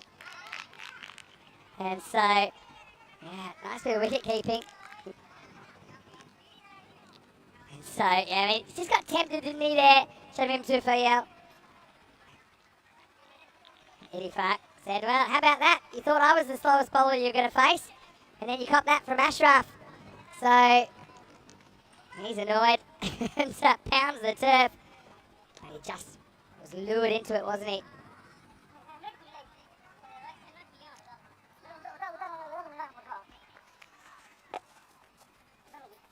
So, yeah, so big wicket to lose, I think, at this stage. Madrid United fits and starts, got them to 92 for 6. Right now it's 50 for 4 off 6.2. I just feel kind of falling off the pace a bit here. Getafe. Trying to multitask a bit here. So I'm also having a bit of a hand in trying to keep a few of the systems going. But what I will say is, yeah, as far as Saqib Saeed's question about the tactics of Spain rotating the batting lineup, well, what I will say is you'll have the perfect person to ask, because from the third game we should have Corey who'll do the third game with me, and then he'll take you through the rest of the day here in the ECT10. What did I think about it? I think they probably overdid it to the point that they had no idea what their lineup was, and that was clear as day in the qualifier one yesterday morning, where I think I joked that he picked his batting lineup off the back of a cereal box. It just didn't seem like it made too much sense at all, based on how the cards gone during the week. Goes after this, but, oh, it's going to be 6. He ended up going the one-hand big moment in the game because Getafe, you felt they were just falling off the pace. But it's Ollie Rahman. Good footwork. He gets the pitch of this, but he doesn't take the bait to go across it. I think he can probably get 2 hands to that. Not probably. I think he could have, but he went with a 1. He hoped that Stark, but the Statue of Liberty play goes wrong. Maximo time. 6 runs to Getafe. Corey's just sent me a video on my phone, and I'm a little bit nervous to open it. Not gonna lie to you. Yeah, so for me, I think they overdid it. I think you got to find a mixture of stability and flexibility. And I feel like sometimes, I think Ireland probably were too much the other way. They kept it too static. That was my opinion, although they did kind of games 7 and 8 that they played on Thursday. Then they would kind of switch their top 3 and their middle 3. But we never saw, you know, players down the bottom of the order having an opportunity really in pressure situations or earlier. And I thought maybe some of those games, like when they played the Czech Republic, for example, might have been an opportunity to kind of do that a bit more often during the week rather than as an afterthought. Because we did see that the games that Ireland didn't win, and there were only 2 of them, both some of those key players went early, didn't they? So I think that Corey was too tinkery, and I think the Irish probably weren't tinkery enough. But that might have just been experience-wise in this level, of this format of the game.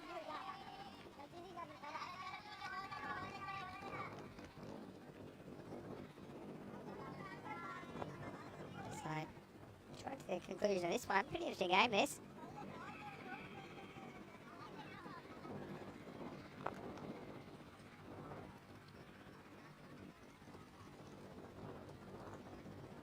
Ashraf. Wow. It's pretty well to try and get down to that, but they will get 1. And this will also be the end of the over. So at the end of the over, the score is 58 for 4 after 7. That means only 35 off 18 balls. So again, apologies for the lack of the on-screen graphics this game. We have had a few issues. Coming up next, a late lineup change for Sevilla, who are playing in Eastern Cricket for the first time. But they will be fielding first because Madrid United, a team that we are seeing right now, have won the toss. And they have elected to bat first. That's coming up. Wow. How's it go with this? I'm sure the foot ever moves, to be honest. It seemed like it was going back, not forward. The keeper, Euro Hassan, quick to try and get him off. Here we go. Yeah, oh, it did move a bit. Oh, he's gone here.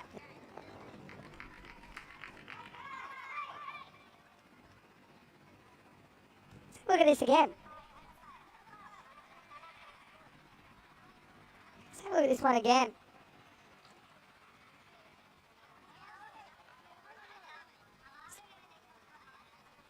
Does he have the ball here?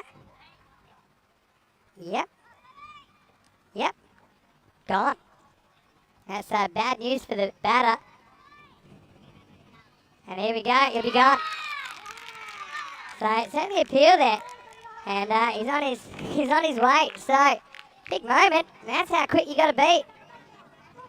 I've got 98 stomachs in my life. I don't think I've ever got one quite like that. I don't think anybody knew about it. So, well, there you go. 7th umpire. I think there's a bit of a thought. I mean, the replay was saying that might be out. So, I'm seeing everything in this Fanco DC T10. Ultimately, they get it right. I mean, it was quick. It was quick work. The umpire, I think originally they weren't that interested in it, but yeah, it will be out. So, unfortunately, that's pretty clear. In fact, that was probably more clear than the other one. And the score now 58 for 5. You can see it here clearly. There's no really issues. Not in front of the stumps. It was pretty quick. I mean, it is that quick, so I can totally see that was normal speed you saw there. It was really quick, so at normal speed, you're like, okay, they're about the same. But you know what? When you go and break it down, he's certainly going to be just out. So again, try to get as many right decisions as possible here on the ECN, wherever possible.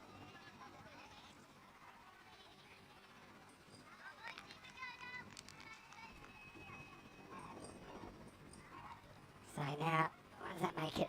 35 off 17. Just feel like this is creeping away, but every time it seemed that way, they seem to have gotten it right. Gotten a kind of boundary from somewhere. Still a bit nervous to open Corey's video. Should I do it? Let us know. Sebastian, just tell me again and where you watch from. So you watch from Denmark, are you, Sebastian? Tell me if I got that right. Just trying to catch up on the chat and do a few things. It's nice to see some discussion amongst the chatters as well. So Sebastian is saying he's Danish born but Aussie raised, so next week he's rooting for the Danes. You can understand that for sure. So right now, still 17 balls to go here. I mean, on paper, it's not out of control, is it? But you just feel, at this level, you don't quite have the batting depth, I think, that we've seen in the international game.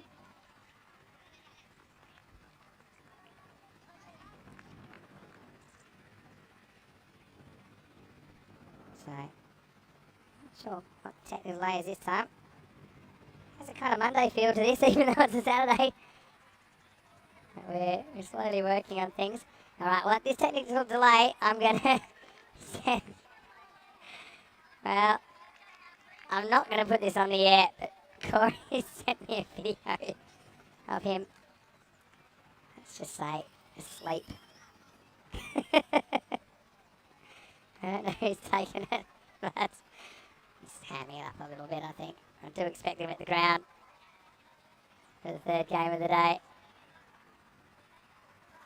I think they're just still working out the... This is a longer video than I was expecting. They're just working out the technicals after that wicket, but now we'll get moving. So, Corey Ruckers, I look forward to him joining us. He's going to bowl again. So the score now is 58 for 5 off 7.2.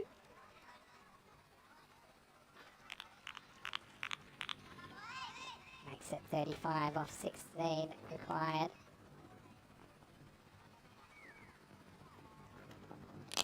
Goes after this. This is the shot they needed, really. This is the shot they needed because they were just falling off the pace. And he goes with a spin over the leg side. Maximal! Comes to Ahmed. He goes and fetches this one. Now, this guy can hit a ball. It's pretty obvious from that. Let's play out a few we've seen before from Katafe. Can he get them to victory in their first ever ECN match? takes the score up to 64 for 5 off 7.3. 29 off 15 now.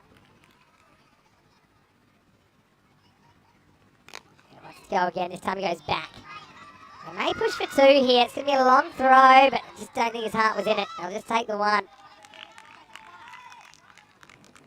That makes it 65 for 5. 7.4. I need 28 of 14. Got to keep picking up those boundaries.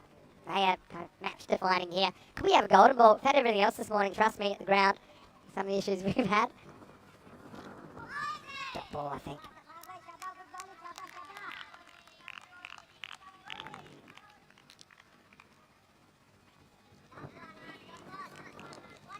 So, take that. 28 off 13.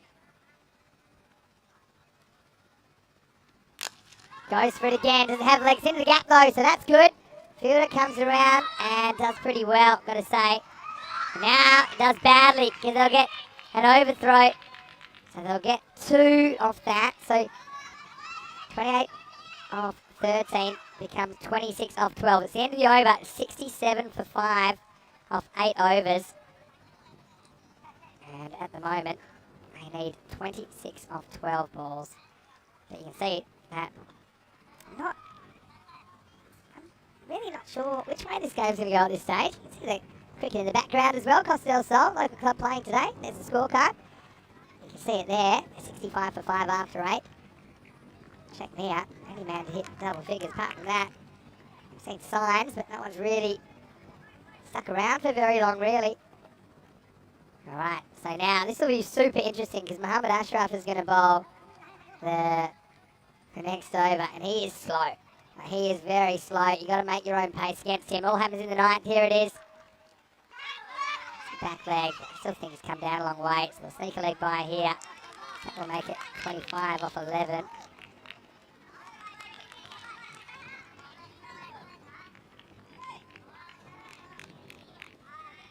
Ashraf, though. Certainly a player that I always have fun watching. Oh, he loves this cricket, that's obvious. He goes out and he'll do a bit of everything.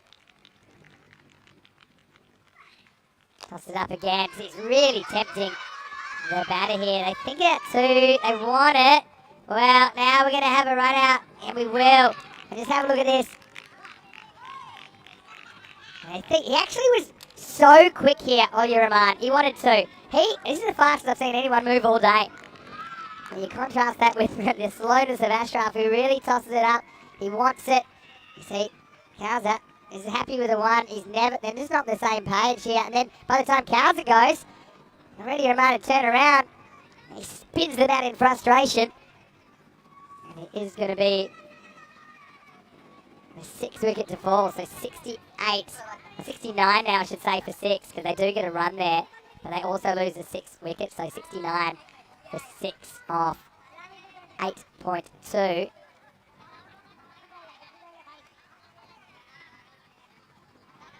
that will make it 24 off 10.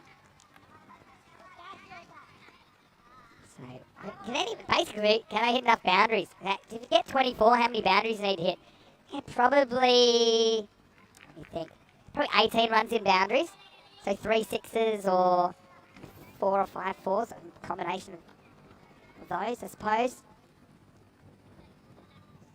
Ashraf, I'll give you a chance. This is a quick one down leg side, be called a wide. So yeah, anything down the leg side's a wide unless it's between the batter's body and the stumps.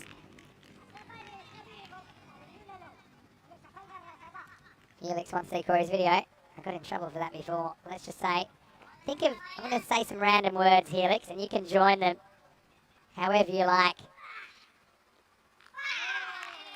The first word is sleeping. The second word is hedge. The third word is peacefully. So, a bit of a word game for you there. If you want to join the dots.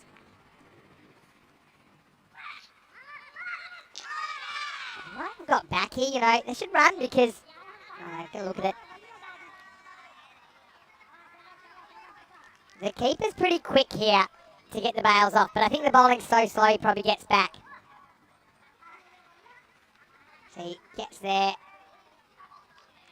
Oh, it's going to be close. But then the other thing is here. The other thing here, so he's definitely out, but if we wind it back a bit, does he encroach? There. See, I think there's where he's in trouble. There. Because I think for me, he's in front of the stumps. So I think this is a no ball. Because he's actually gone slightly in front of the... I reckon that shows it pretty clearly. Let's see what the decision is here. Because if not, it's going to be out. So it's either out or a no ball. And I think it's a no ball. But it's not my job to make the decisions. Let's see what they go with here.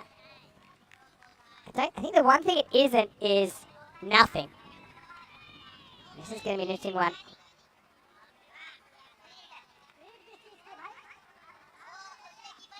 Have a look here. Well, here. There. That's definitely going to be a no ball. Yeah, it is. That's a good call. You get there in the end. His quick hands was actually too quick. I think that's why you have to wait for the ball to go past the stump. So big call in the game. They get it right. That's good work from the officials. So, yeah. Sulaiman Saeed, tournament referee today. And that one's spot on. Now, it makes it a free hit as well. I'll just get the one from it. And Chris Schinkel, watching the Netherlands. Hello, Chris. Well, we already talked about the Irish situation yesterday. They deny that that was a tactic, and I accept that. But if it was, I thought it was clever. Keeping this time. Just be a top ball. Gotta say, well done to our crew at Spring Productions for getting that replay up. And again, that's just something that Arif Hassan will watch back and he'll understand. He's just a bit too keen to get the ball. And it's a ball like Ashraf. It's no surprise, right? And goes for this, but he slices it. It's catching opportunity and it's taken. So, Madrid United, the more experienced of the two lineups, look like they've done enough now. That makes it 90. That makes it 72 for 7, I should say, at the end of 9. So 20 will be required off the last over.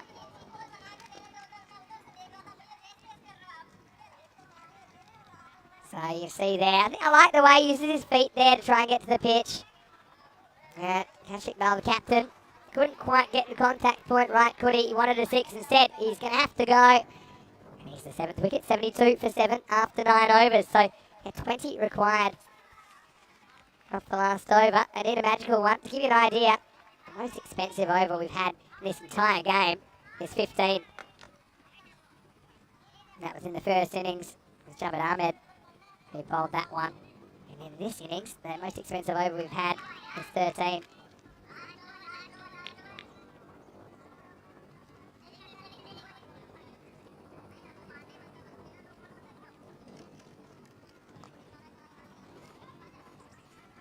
Well, we're going to have a magical finish to match 1. Let's find out.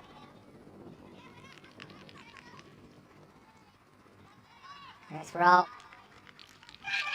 Well, I think it'll be a magical one for the batters because it's going to be a wicket first up.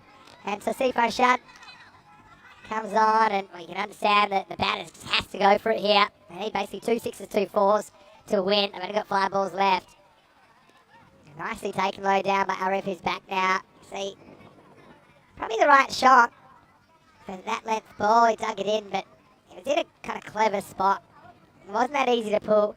It wasn't that easy to cut. It wasn't that easy to drive, so I was out of ideas. And maybe he could try and work that one around the corner, but he never really looked like he was going to get his body inside the ball. So it doesn't look like Madrid United will hold on here.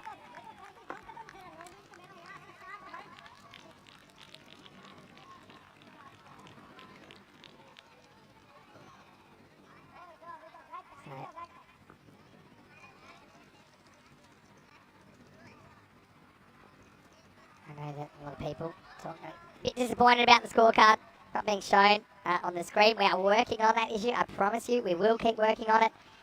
Game 2 coming up before too long. We'll try and resolve that because I do realise it's frustrating in this game now. That's what 21 required off 5 here.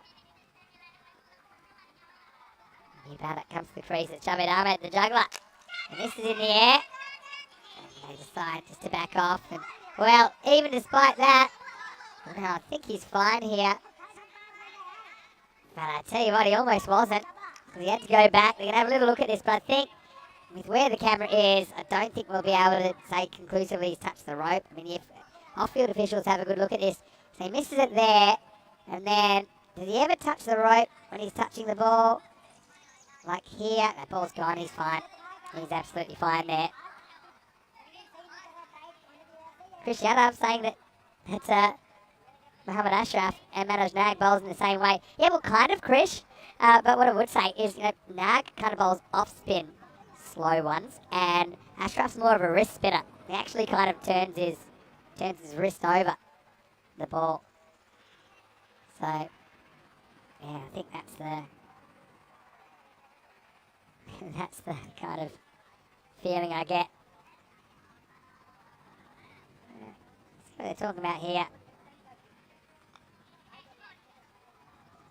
Trying to pick up if I'm hearing any conversations.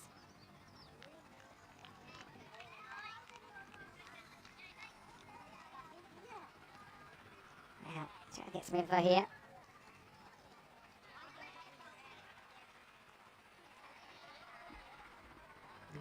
See, they had a few chats, and I wonder what. Honestly, couldn't tell you what it's about. The stop was clean, and now he's been given out. Well, what's going on there? Well, maybe. Wow, what's going on here? The stop was made. I didn't really see. I couldn't tell you what that's about.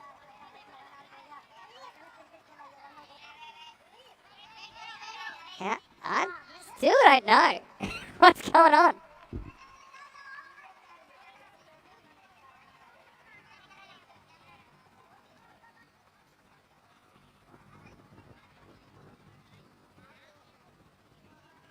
Okay, here's what happened to that ball. The ball went down, it was fumbled, then he stopped it. He did keep it inside the crease, and so it's not a boundary, which means the ball is still alive. The ball came back, and there was nothing was happening. And then suddenly there was a conversation, there's an appeal, and the batter was given out. And so,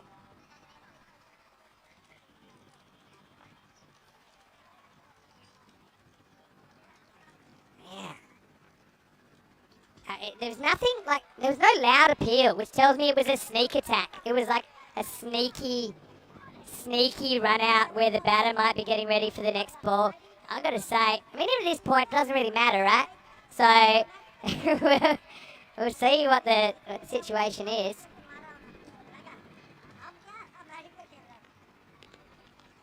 So, yeah. I mean, the thing is, maybe the batters thought it was 4, but surely not. I mean, it didn't look like 4 to anybody. So, now there's an appeal for a run out. So, it's an appeal for a run out. And I think they might just say, look, the smart thing is just let him come back because they need now 20 off 3 or something. That's what I'd be doing. I'd be saying, look, it's going to be a long day. We've got a lot of cricket to play. This isn't helping in the middle of the day to be out there. But let's just see what they decide to do here.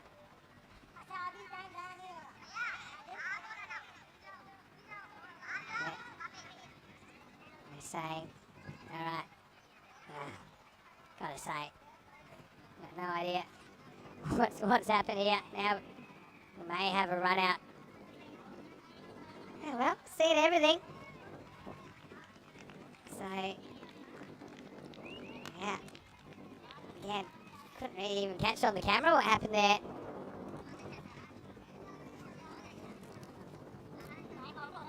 So, I can't. Sometimes, I suppose, even I don't know what's going on. This is one of those times. It's been given run out, 1 run completed, and a wicket. So, yeah, it's an unusual one. And they run 1. I never even really saw them looking for a second, that's the thing. And it wasn't like there was a big appeal or anything. I would have felt, I can't say because I wasn't watching. It felt like the ball was dead. That's a feeling. Whether it was technically or not, I'm not sure.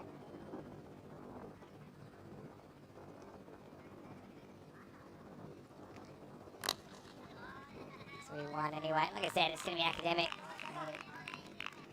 Needing 3 sixes to tie. Couldn't see that happening. So, bit of a bizarre one, if you ask me. But winding up and just waiting here because this is in the air and it will be dropped well. I'm going to keep my eye on the ball here because he missed it last time. But there will be a run and it'll hurt him so much. That's Ivan Ahmed who took a good catch earlier. And this one was skewed up.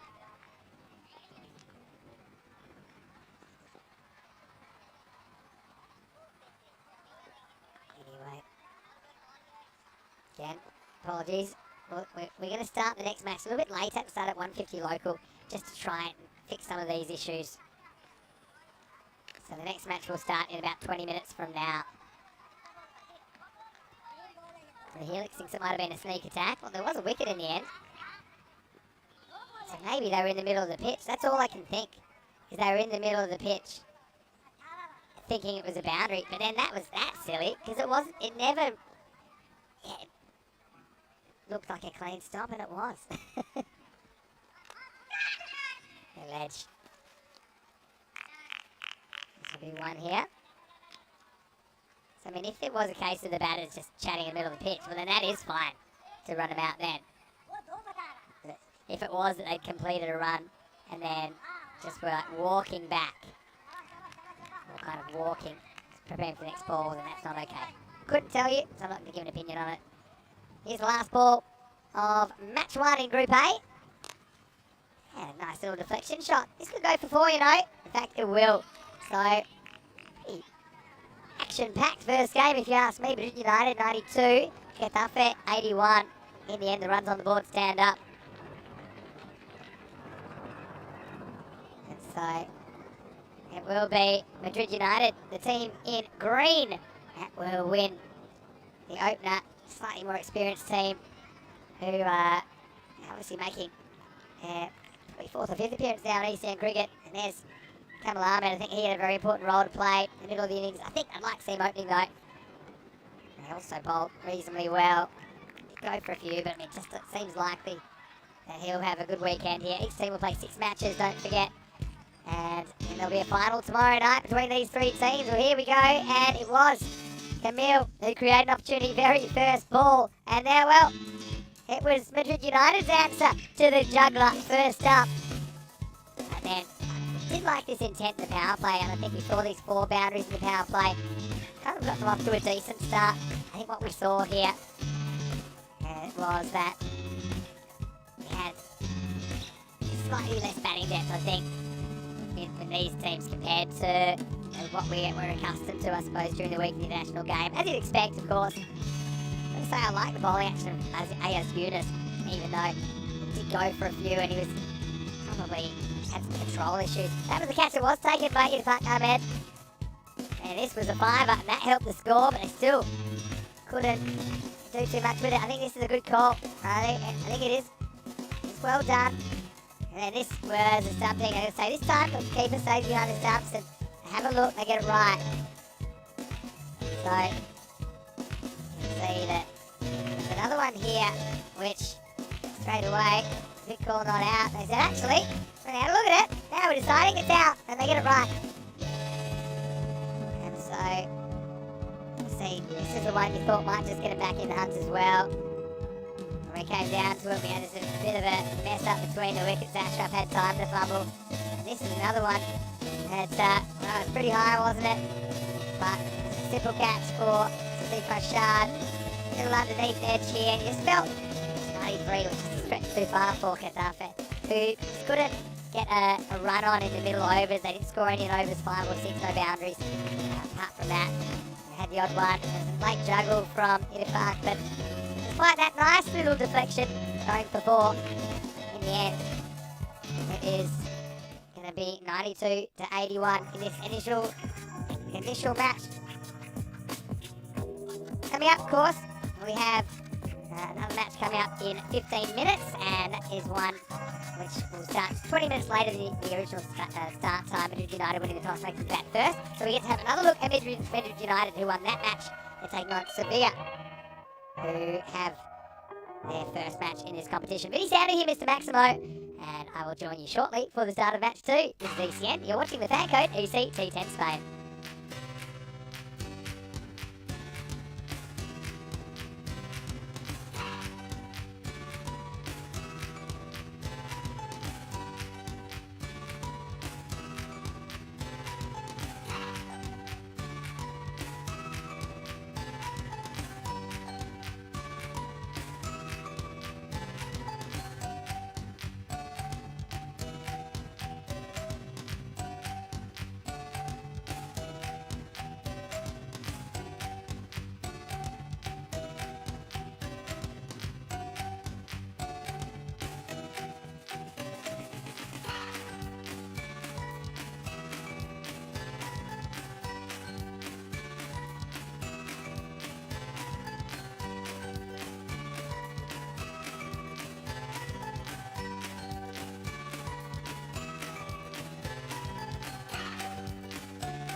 welcome back to the Carlton Oval. Slightly delayed start here to the second game of the day, but we are looking forward to it here. It's great to have your company wherever you're watching from around the world. It's been standard here at Mr. Max Mode, Euro-p-e-a-n Cricket Network. We did have the ECC during the week, but now it is time for the fan code ECT10. It's a domestic tournament here that we're covering, and it involves 9 clubs from all around Spain. We've already seen one match, and in that one it was Madrid United who overcame Getafe. It was 92-81 in the end. They had a bit of everything.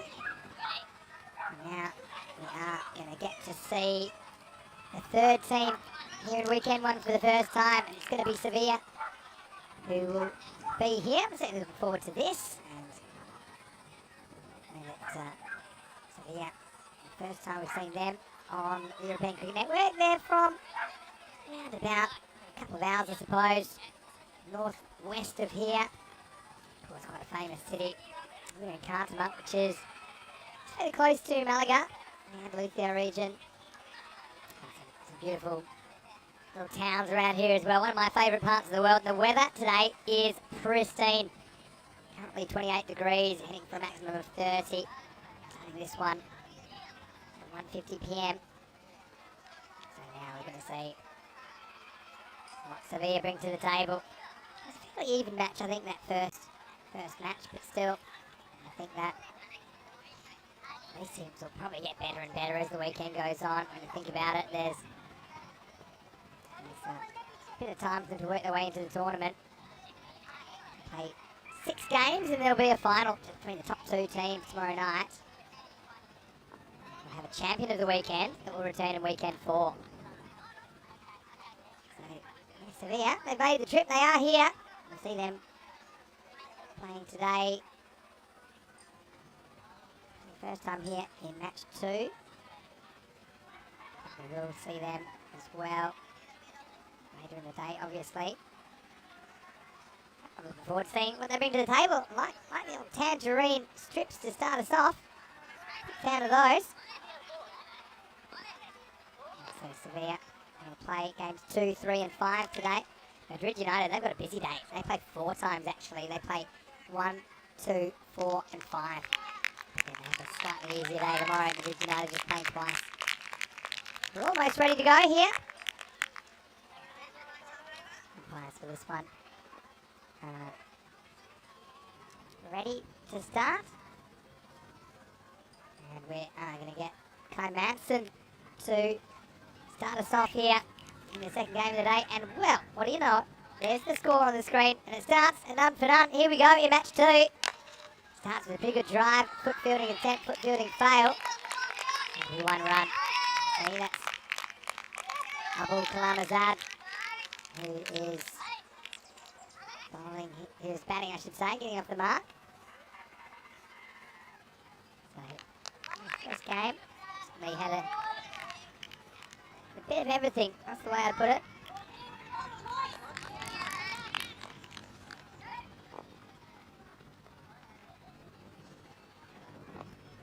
Open up the face up. He's a full straight delivery. Back at Manson, so Kendra Bassett is coming out to the open here. Survives the first ball, so he'll be happy with that. As I recall in that Madrid United innings earlier on. Yeah, just got to face the 1 ball at the very end of the innings.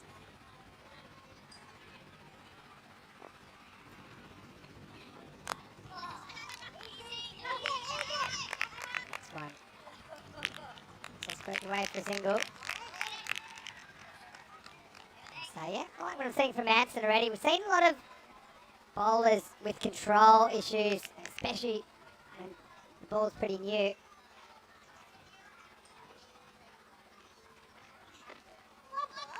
Left side, missed by the keeper as well. This will be 5 wide, so this is a bonus really. And so, disappointment really. Just what I said, that some teams have had control issues, or right on cue. Manson gets it wrong, so does the keeper. It's Alex Harrison behind the stumps, so you can't gather it.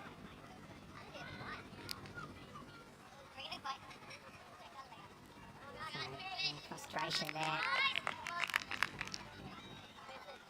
To the fielding side, some freebies. I think, honestly, at this level, a lot of the time it comes down to 2 balls, less extras. thing is, we're at the high level, international level. You can see them kind of gambling for wines a bit more. See what I mean by that in a second. There's the ground. This will just be one. Yeah, but at the international level, you can see, because the batters are so strong, if you miss by even a little bit, you're going to get hit for 6. And at this level, I think, you have a higher margin of error with your line and length. So yeah, you shouldn't really be trying that hard to get it millimetres inside the wide line. You can afford to kind of bring it in a little bit. So just waiting for somebody to move behind the bowler's arm, but yeah, I'm looking forward to seeing what Sevilla bring to the table. Felix just saying thanks to all the technical guys behind the scenes for getting the score back on the screen. Yep, that's why we did have a slight delay to this match here in match 2. We did want to try and get that right. It seems it has been fixed now.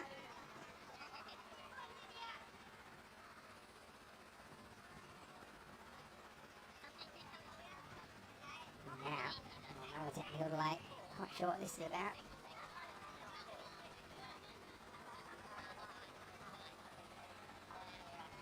So yeah, a few hands on hips at the moment. Does seem like something that might resolve reasonably quickly. We certainly hope so.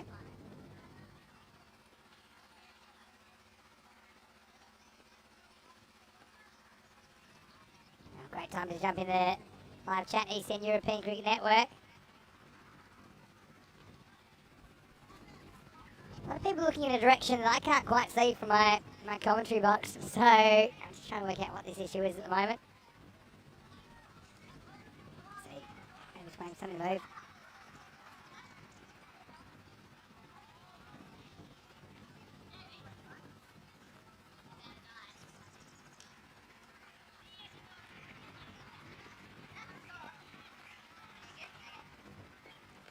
Alright, whatever the issue was. Might have been resolved now.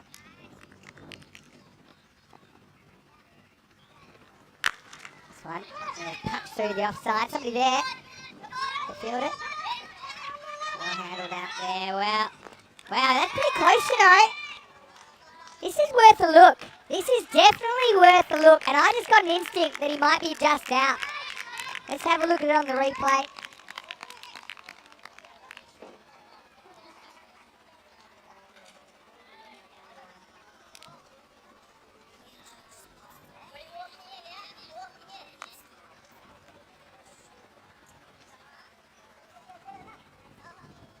So, I mean,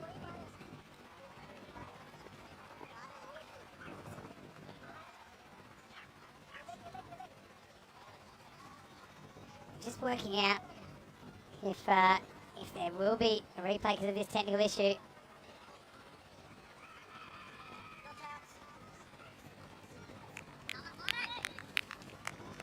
Well, I think he might get away with one there because due to the technical issue, I don't think the technology was available. So in that case, of course, it does go with the on-field umpire's decision, which must have been not out. Into the first over, 10 for no loss. So, Manson had a bit of everything in that over, didn't he? Yeah, went for 10, half were self-inflicted with the 5 wides. And so, these are the two teams here at match 2 of the Cardamom Oval. Sevilla, led by Colin Howe. Making their ECN debut here.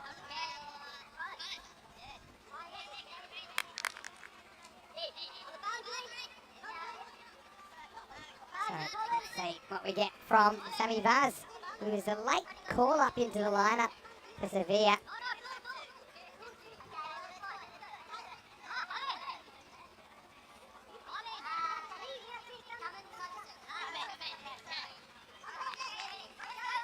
Here we go. There's Kalamazard, made a pretty positive start. No boundaries off the bat in the first over. Pretty positive. They found a big swinging. And Felix is asking, is it Corey still running around the oval causing problems? It's I'm looking forward to watching Kalamazard bat because I feel like it's going to be must-watch TV.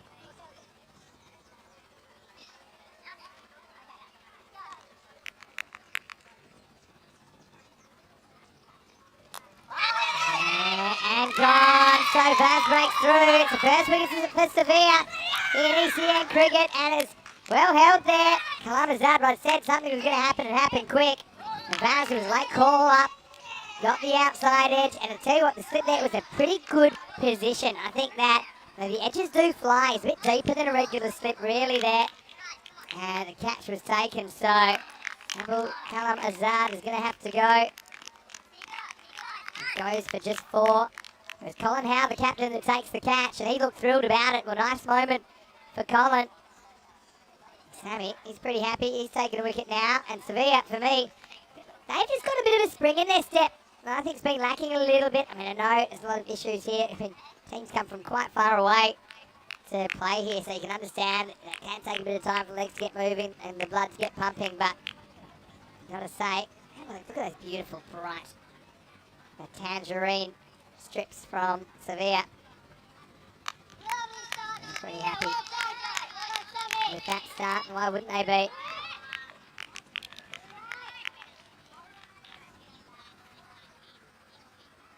Sevilla. What a great start for them.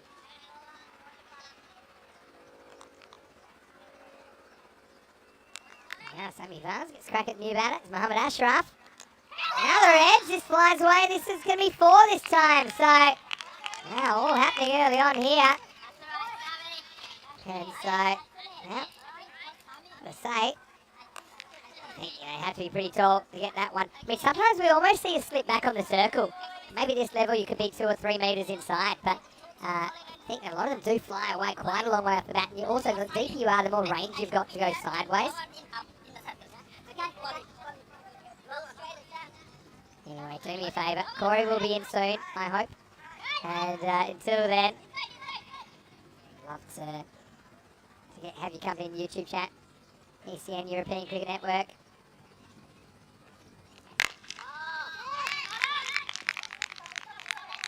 See, Ashraf does get a 4 to start.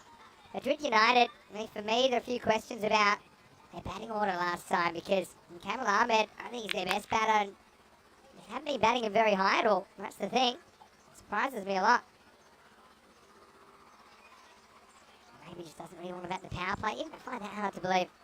Came and struck 2 sweet sixes last time. This time Ashraf pushes and he'll get a run. Faz doing a pretty good job here in the second over. I'll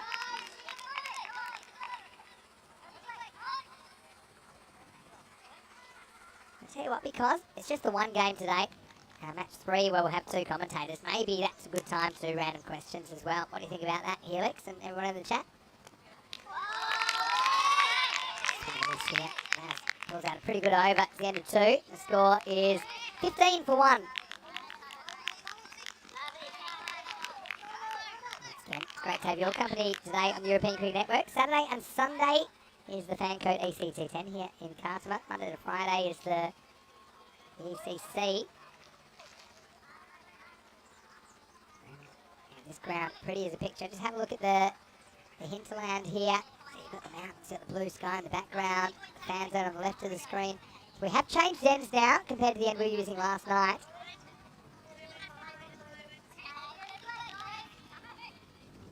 We go back to Manson here in the 3rd. It'll be a dead ball. I think we heard some kind of yells. I don't know if it was one of the fielders either cheering someone up or something like that. Anyway, it's good practice.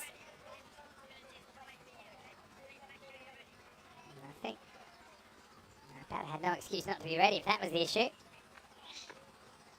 That's down leg side. Caught it wide. Yeah. He's talking, but he's going to learn pretty quick. If it misses the leg stump, that's a wide.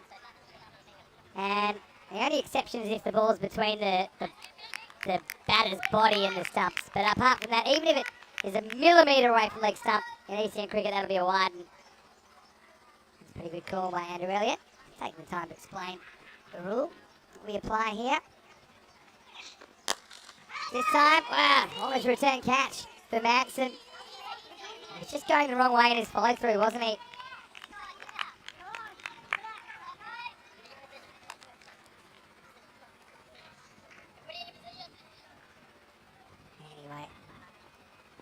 Hanson would love a wicket as well on ECN. Wouldn't want to have to wait too long. It's a good bowler to me.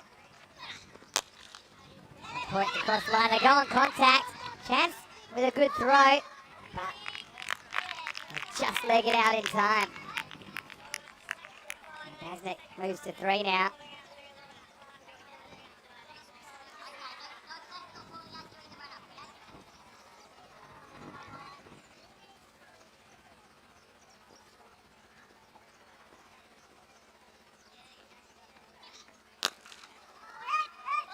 Puts us pretty high, but not quite high enough to be called.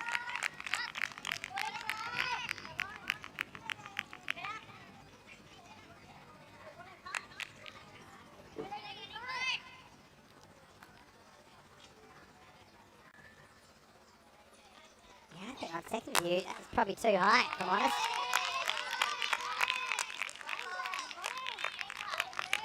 He's not the tallest, is he?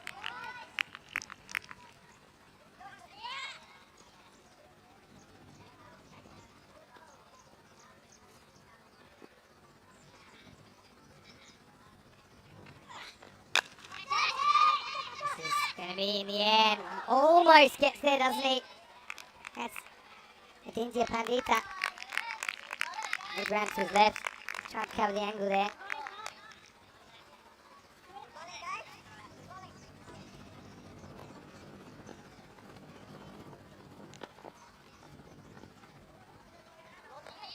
Last ball of the power play. Madrid United have 19. Lost this from Manson. His last ball.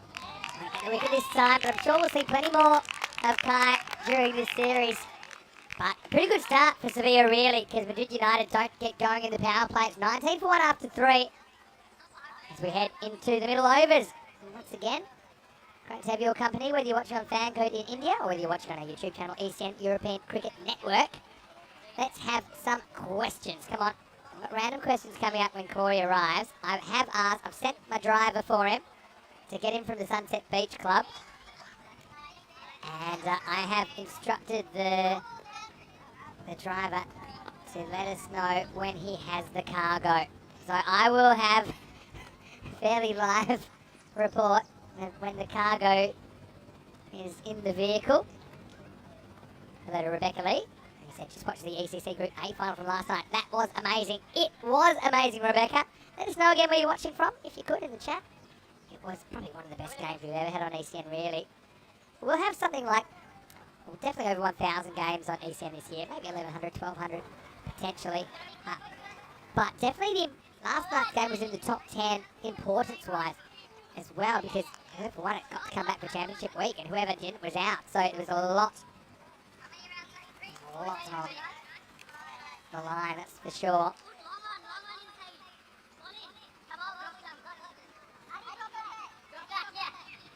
So, yeah, what did you think? I mean, crazy final.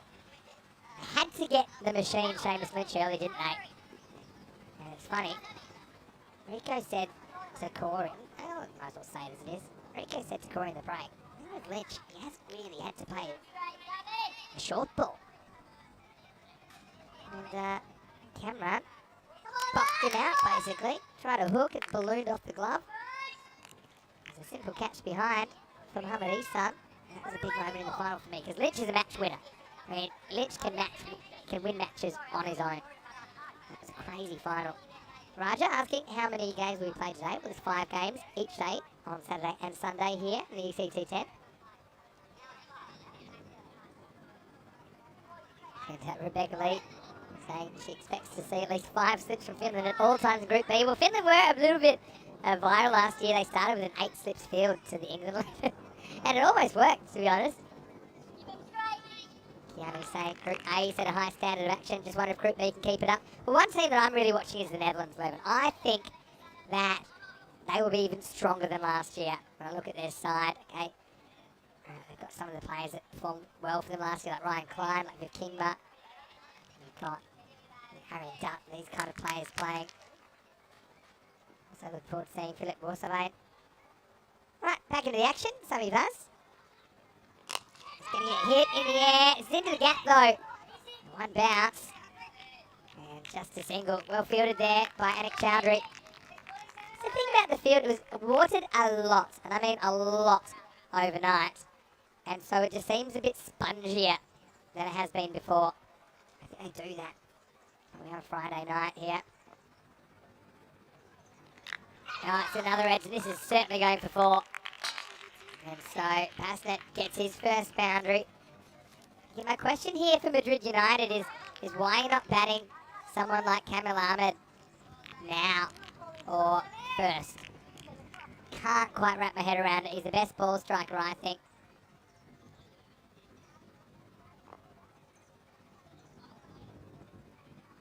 Pierce Fletcher is listening and watching him take it. It's in the air and it's going to be just a single. I mean, I'm interested in all of you, really. Well, I might ask Pierce in the chat. Who do you think will play this year that didn't play last year in the ECC that will make an impact? I'll probably bring their squad up as well and have a little look at it on our website, Euro-p-e-a-n-Cricket.com. Also got to say, Piercy, thought you did a very good job in the Netherlands-Pakistan series. I did catch bits and pieces of that. Had really good feedback about that, so well done to you, Pierce. Keanu with a question as well. Pretty good straight drive, but again, got the field well set for this. So they cut it off and it's just a single. So you might Keanu's question first. I'll come back to the Netherlands in a minute, but my favourite player in world cricket right now, oh, it's a tough one. It's a really tough one. Let me just have a think. Pretty good shot. This is going to be a test. That'll be 4. Cuatro carreras. Basnet. This is more of a genuine cricketing shot, really. He goes square of the wicket. It's a bit of width, doesn't he? Just kind of clears that front leg and slaps it away on the offside. 4 runs. Okay, my favourite player at the moment. Kind of partial to Joss Butler. I'm kind of partial to him. I seem to relate to him a little bit. He's had some struggles at times. People have said things about him, but I think, when it comes down to it, I think he carries himself well. I think he's always exciting. White ball cricket. That's the kind of, I've probably got a few, but that's the name that kind of pops into my head at the moment. Some of my favourites all the time. Viv Richards. First time I watched cricket was Australia West Indies. I thought he was amazing. In fact, I based my swagger game on Viv Richards. The other one is Andy Simons. He unfortunately passed away earlier this year, but he's a player I really like to watch. I watched him live again early in his career and followed his cricketing journey with great interest. So Piercy, thank you for the replies. And, bit of info coming up for those of you interested in Group B. First, let's have a look at Karmakar. I've seen some interesting release points today, and I'd put that in this category. That's going to be a no ball for off the pitch. I suppose the only injustice there for Ashraf as it goes down as a dot ball against his batting figures, but he does have a free hit to deal with here. Yeah, so I mean, can't be that easy. Probably first ball that Karmakar's bowling in televised cricket. Now he's got a free hit. This will be a wide, so it'll be another free hit. So Pierce is saying a fully fit Olivia Ellenbass will be bowling more this week too. From my recollection, we were calling him the tourist last time. That's the nickname I don't think he was like that much. But I think that that's good to hear he's more fully fit and be able to kind of contribute a bit more to his potential.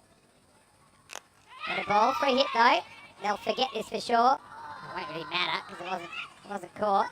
Counts it at 2 here, but I think Ashraf, well, he wasn't particularly keen after legging it out for the 1. So tell me if I missed anyone there. Rishabh Pant is another player, and Rebecca Lee mentioned his name. He's a player I really like to watch as well, actually. I mean, always kind of partial to the keepers, if you like, when I'm looking out for favourite players. So it's hit away pretty well. This is a long chase for the fielder. Getting there as well. Again, I think they only get 1 here. It just shows you how good a piece of fielding that is. I mean, these two not really built for speed, put it that way. They'll just get a 1.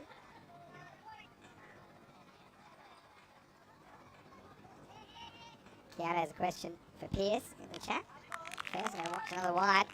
Would you say the Netherlands team we'll see in the ECC will be Netherlands A-side standard? I mean, that seems a fair thing to say, Pierce. I'll look at some of the players that were originally listed. The player I know that T10-Highlights was originally in the squad. He's been called up. Does seem like a pretty clear path between the two players that are being selected are on the cusp of national selection. I think I mentioned Ariane Dart. A shrug. I love he's throwing a bit of shade in there. He's saying that groups B, C and D, they're only playing to have the chance to compete with England to see who loses the final to Spain. I know that Shrug was on Spain all the way. Caused some emotions last night in the chat. This is not really a chance for LB because of how far he comes down the pitch. I've got a question for Pierce. What kind of state do you think we'll see Corey in today? Didn't already send me a video of him sleeping. Just say he was enjoying the outdoors at the same time. Down leg side. Rebecca, if you're in the chat, I think you are. Just let me know where you're watching from, because I missed that. She's got a question about Corey. I'm sure Corey's a true professional, and I'm sure that he'll be fine. I'm just waiting to hear that the cargo has been collected. It was meant to be picked up at 2:15, which is coming up now. Good bowling here. Keep the ball in the ballpark. There's not going to be too many twos between these guys.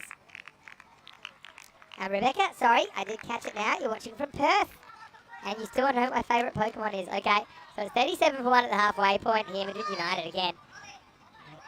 I feel like maybe Corey set their batting order because they got their best hitter, Kamil Ahmed. He hasn't even been seen in the first half. At the moment, he's to it. So they're trying hard, but not quite the pace required, although we haven't seen severe batting just yet. So my favourite Pokemon, and actually it was funny, Rebecca. Quite a few of the kids and the fans, I guess, they were coming on. They were showing off their Pokemon that they had. Got to admit, not really kind of clued in. And I said Pikachu. Lucky enough, the guy was showing me a Pikachu, and I kind of faked my way through it. The little man was impressed. Let's say, I'm just going to go with that. I'm going to go Pikachu. What's your favourite Pokemon? And Rebecca, I've got a question for you. What part of Perth are you from? It is my hometown. So I know it pretty well. I'm from Subiaco, which is a club that I represented at the first grade level. Just under the first class structure in cricket in Australia. Being wide first up, this has been an issue. And I think one thing that new teams in this format they do struggle with is keeping to time, especially if they're bowling a lot of extras. We did have a bit of a technical delay earlier in this innings, but we'll keep an eye on the time.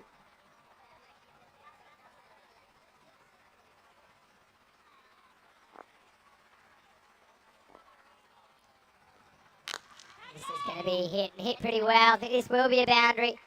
And this is asking for it, really. This is Heath who's come on now. This is just a bit too short, too wide, and he has time to really kind of even take a step into this shot over cover for 4. Again. Just got to pitch it up, I think, to these two. That one was short enough to give him a good look at where it was going. A little bit short again. It's another flat bat, but could be wicket this time, and it is being dropped. Wow, Abu Zafur. He had it in the breadbasket.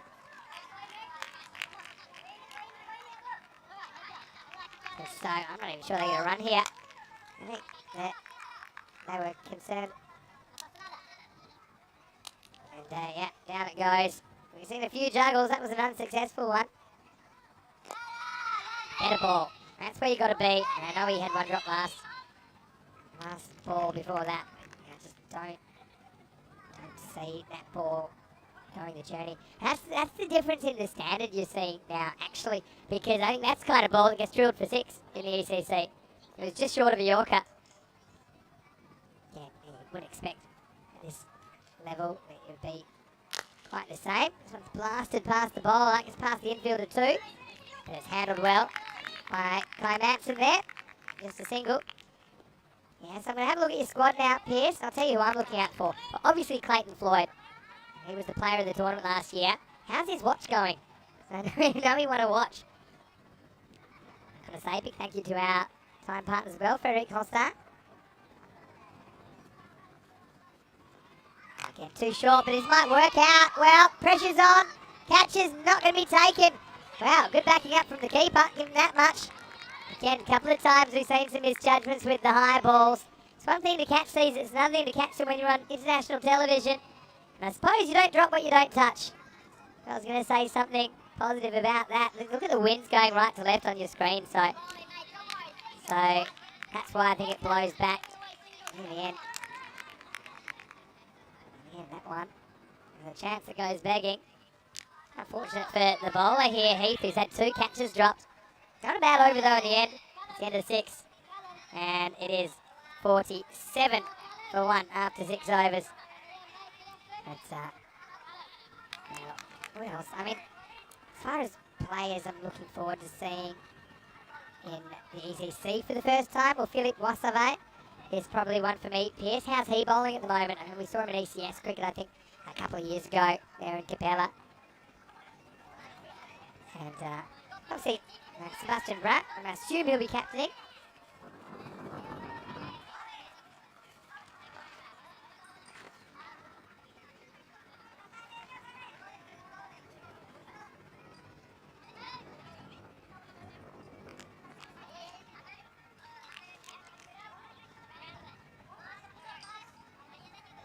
So as we ready for the next over, come back to that Netherlands chat in a minute. But yeah, Piercy, loving your thoughts there. The appeal here is for bold, I think. Oh, now, throwing this way, though, you're right. I really do want to know what this appeal is for. Because I think they're appealing for bold. And then it's tough when the ball doesn't hit the stumps. So he's turning around and to ask the umpire. I said, well, you look for yourself. Much better start, though, from Kamakar here. Small boss asked the question. Well, small boss, one moment, someone have missed it. If you want to ask it in, you can let us know. Probably in English is probably a good idea as well.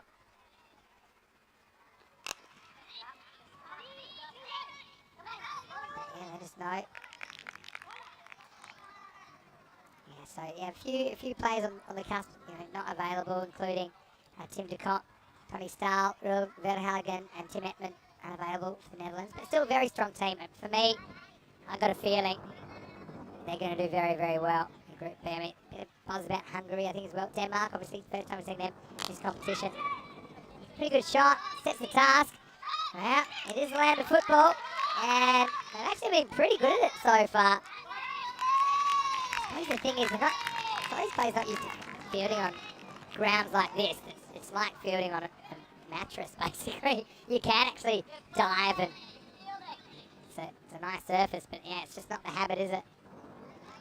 Gone, bowled around his legs now, Ashraf. It's not an easy man to get the ball around, but Kamakar gets his first wicket in ECN cricket. What a nice moment for him. He just gets way too far across, tries to get a bit funky here to find leg. Unfortunately, Ashraf is going to have to go. He's the second wicket to fall, and the score is 48 for 2. You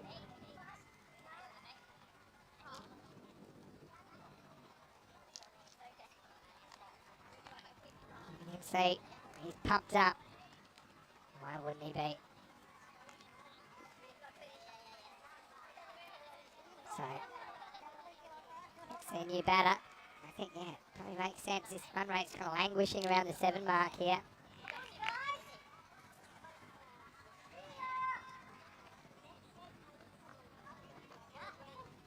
So, 2. Again, Madrid United, it's kind of like their first innings. They kind of dawdled a bit and then had some hitters come in, kind of after a few overs. They haven't quite got their batting order right.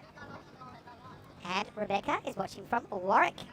Northside represent. Well, I'm with you, Rebecca. I'm a Northsider. I grew up around the kind of, I suppose, City Beach, Scarborough area in Perth. Played all my cricket in the domestic juniors there, the Northwest Metropolitan Cricket Association. And that kind of goes all the way up the coastline. Western Australia has so much unbroken coastline.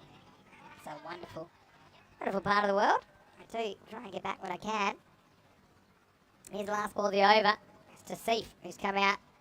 Gets a bit of a gift. The second wicket keeper's got this one covered, so It'll just be 2 runs. And that also brings up the 50 for Madrid United. Well, watching a team in kind of orange here.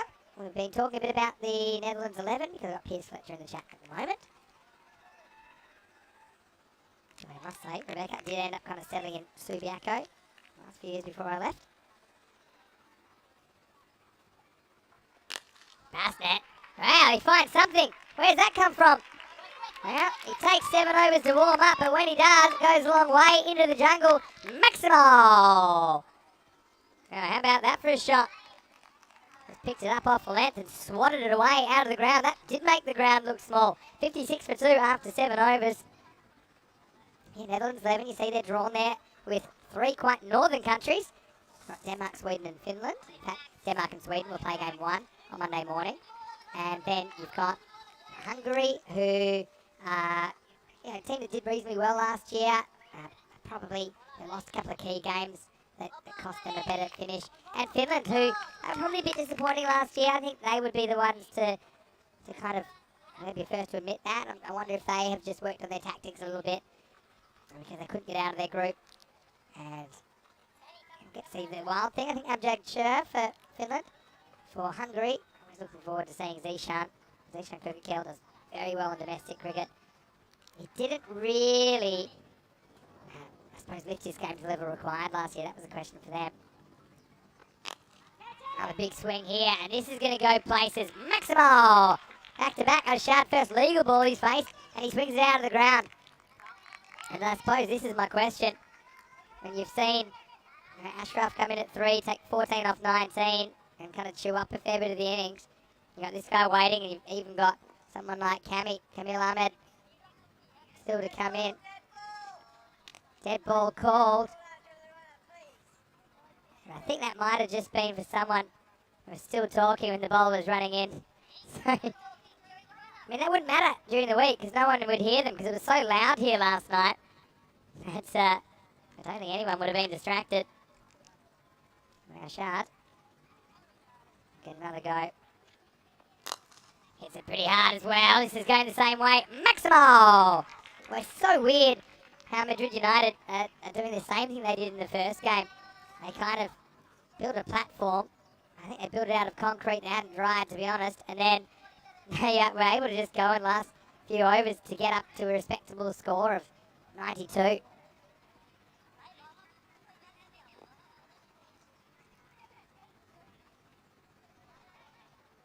Again. We'll see Chowdhury. He's come on. He's gone bang bang so far. Now this is in the air. This could be a catch. Keeper's under it. And he takes it. Well done by Alex Harrison. Well, he pumps the air. And why wouldn't he? Because he hasn't had a great start, let's be honest. Because he did miss a couple early on. But, you know, that's a real good confidence booster for him. And so Arshad goes 6, 6 and out. There for a good time, not a long time. He's the 3rd wicket to fall. Score is 68 for 3. Anyone that has a question, why don't you throw it in the chat?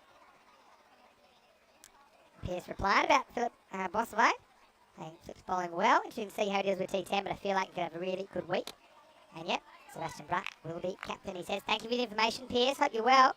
Where are you in the world at the moment? Are you in Rotterdam? Let me know. And covers Ada saying he's looking forward to seeing Luis deploy from Hungary. And I suppose one of the issues there, I'm not sure how available that loose deploy will be. I think Zima's deploy is likely to see him. I just got a feeling loose deploy has been listed in case. I think maybe first class season finishes a bit early in England, but we'll have to see. He's in the squad though. Hungarian squad. Got the protractor, Abhishek Kirpal, of course. Abhitesh Prashar has been in really good form domestically for Hungary, if we're talking about them. He'll be led by Kai Badelda, I believe. Stan Hooja, the tailor, because he does make my suits. He'll also have a role. I've got a couple of good keepers there. They've got Stan Hooja. They've also got Satya Ashwath-Narayana in their squad. On the charge, and misses. Wow, he misses as well. I have a feeling this would have been out. He was so far out, and it took so long to get back. No, he got back. Probably shouldn't be missing the stumps from there. New batter in there is my shoot, Iqbal. Big wicket to get Arshad, just third ball. It's an important take by the keeper. Nice cut shot. That's good batting by Iqbal. He'll get off the mark here. I like the way he kind of looks to come forward, but then sees the length isn't there to drive. So there, and then so he just holds, and then transfers the weight back on the back foot and cuts away for four. Good stuff. Rebecca saying, next time I'm back at home, we can go 10-pin bowling. I would love to. Warwick does have the 10-pin bowling. I haven't forgotten that. 8 overs down, 72 for 3. Well, Rebecca, if you send me a message on my Instagram, if and when I do get back, I'll see what I can do. I'd always love to go and chat to ECN fans, some of the super fans we have around the world.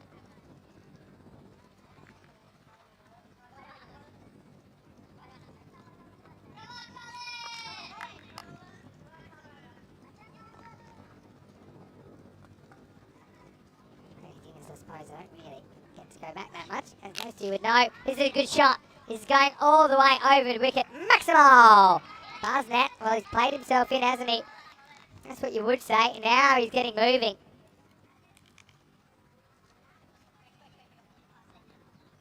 So, pretty decent looking shot that, I suppose. Decent when they come out of the middle of the bat.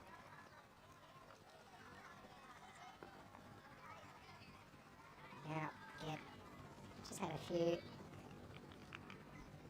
issues getting this ball back.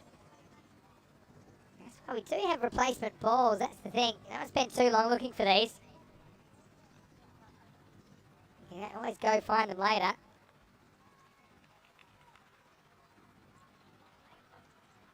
Yeah, definitely a bit frustrating.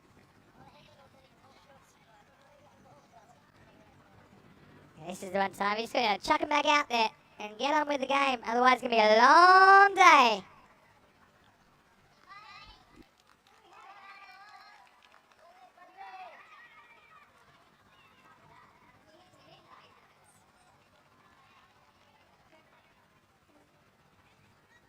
I just think there might have been a bit of an issue with getting the ball box today. So, anyway, the good news is this one's been found. And we'll get going again.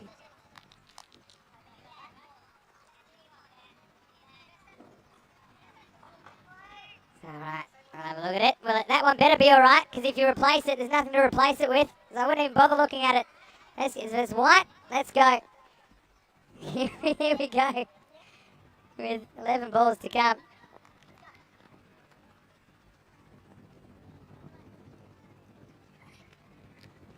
Edged and taken, or is it? We'll have to see. I think that he has been given, and I think he's kind of walked, and he's just walking to have a word to his partner, but it seemed like a clear edge, didn't it? So Colin Howe, wow, saw that, gets pumped for 6, but then it's going to be another 6 and out situation. Passed it after a long innings, he goes for 33, so the captain breaks through. That's a better ball. I mean, trying to go leg side. I think you know straight away, Barsnett, he's nicked that, and he's going to have to go. So, yeah, picking up these wickets is important, I think. Question in the chat from Helix, what's my favourite ice cream? Well, quite a few. Typically, I'm a chopped mint man myself, although I do like, sometimes there's a kind of hazelnut, Ferrero Rocher style one, so I like as well. So, I think some people ask me, what the deal is with the ECC. It does start again on Monday, the internationals. Well, this is a shot and a half, isn't it, really? This is launched, it's so high, and that's going to take some finding as well. Maximo! And no surprises for me. That new batter's going to come in swinging, nor Usman this time. And again, you see we've got batters that can do that. I'm still a little bit surprised with exactly how they're setting their batting order at the moment.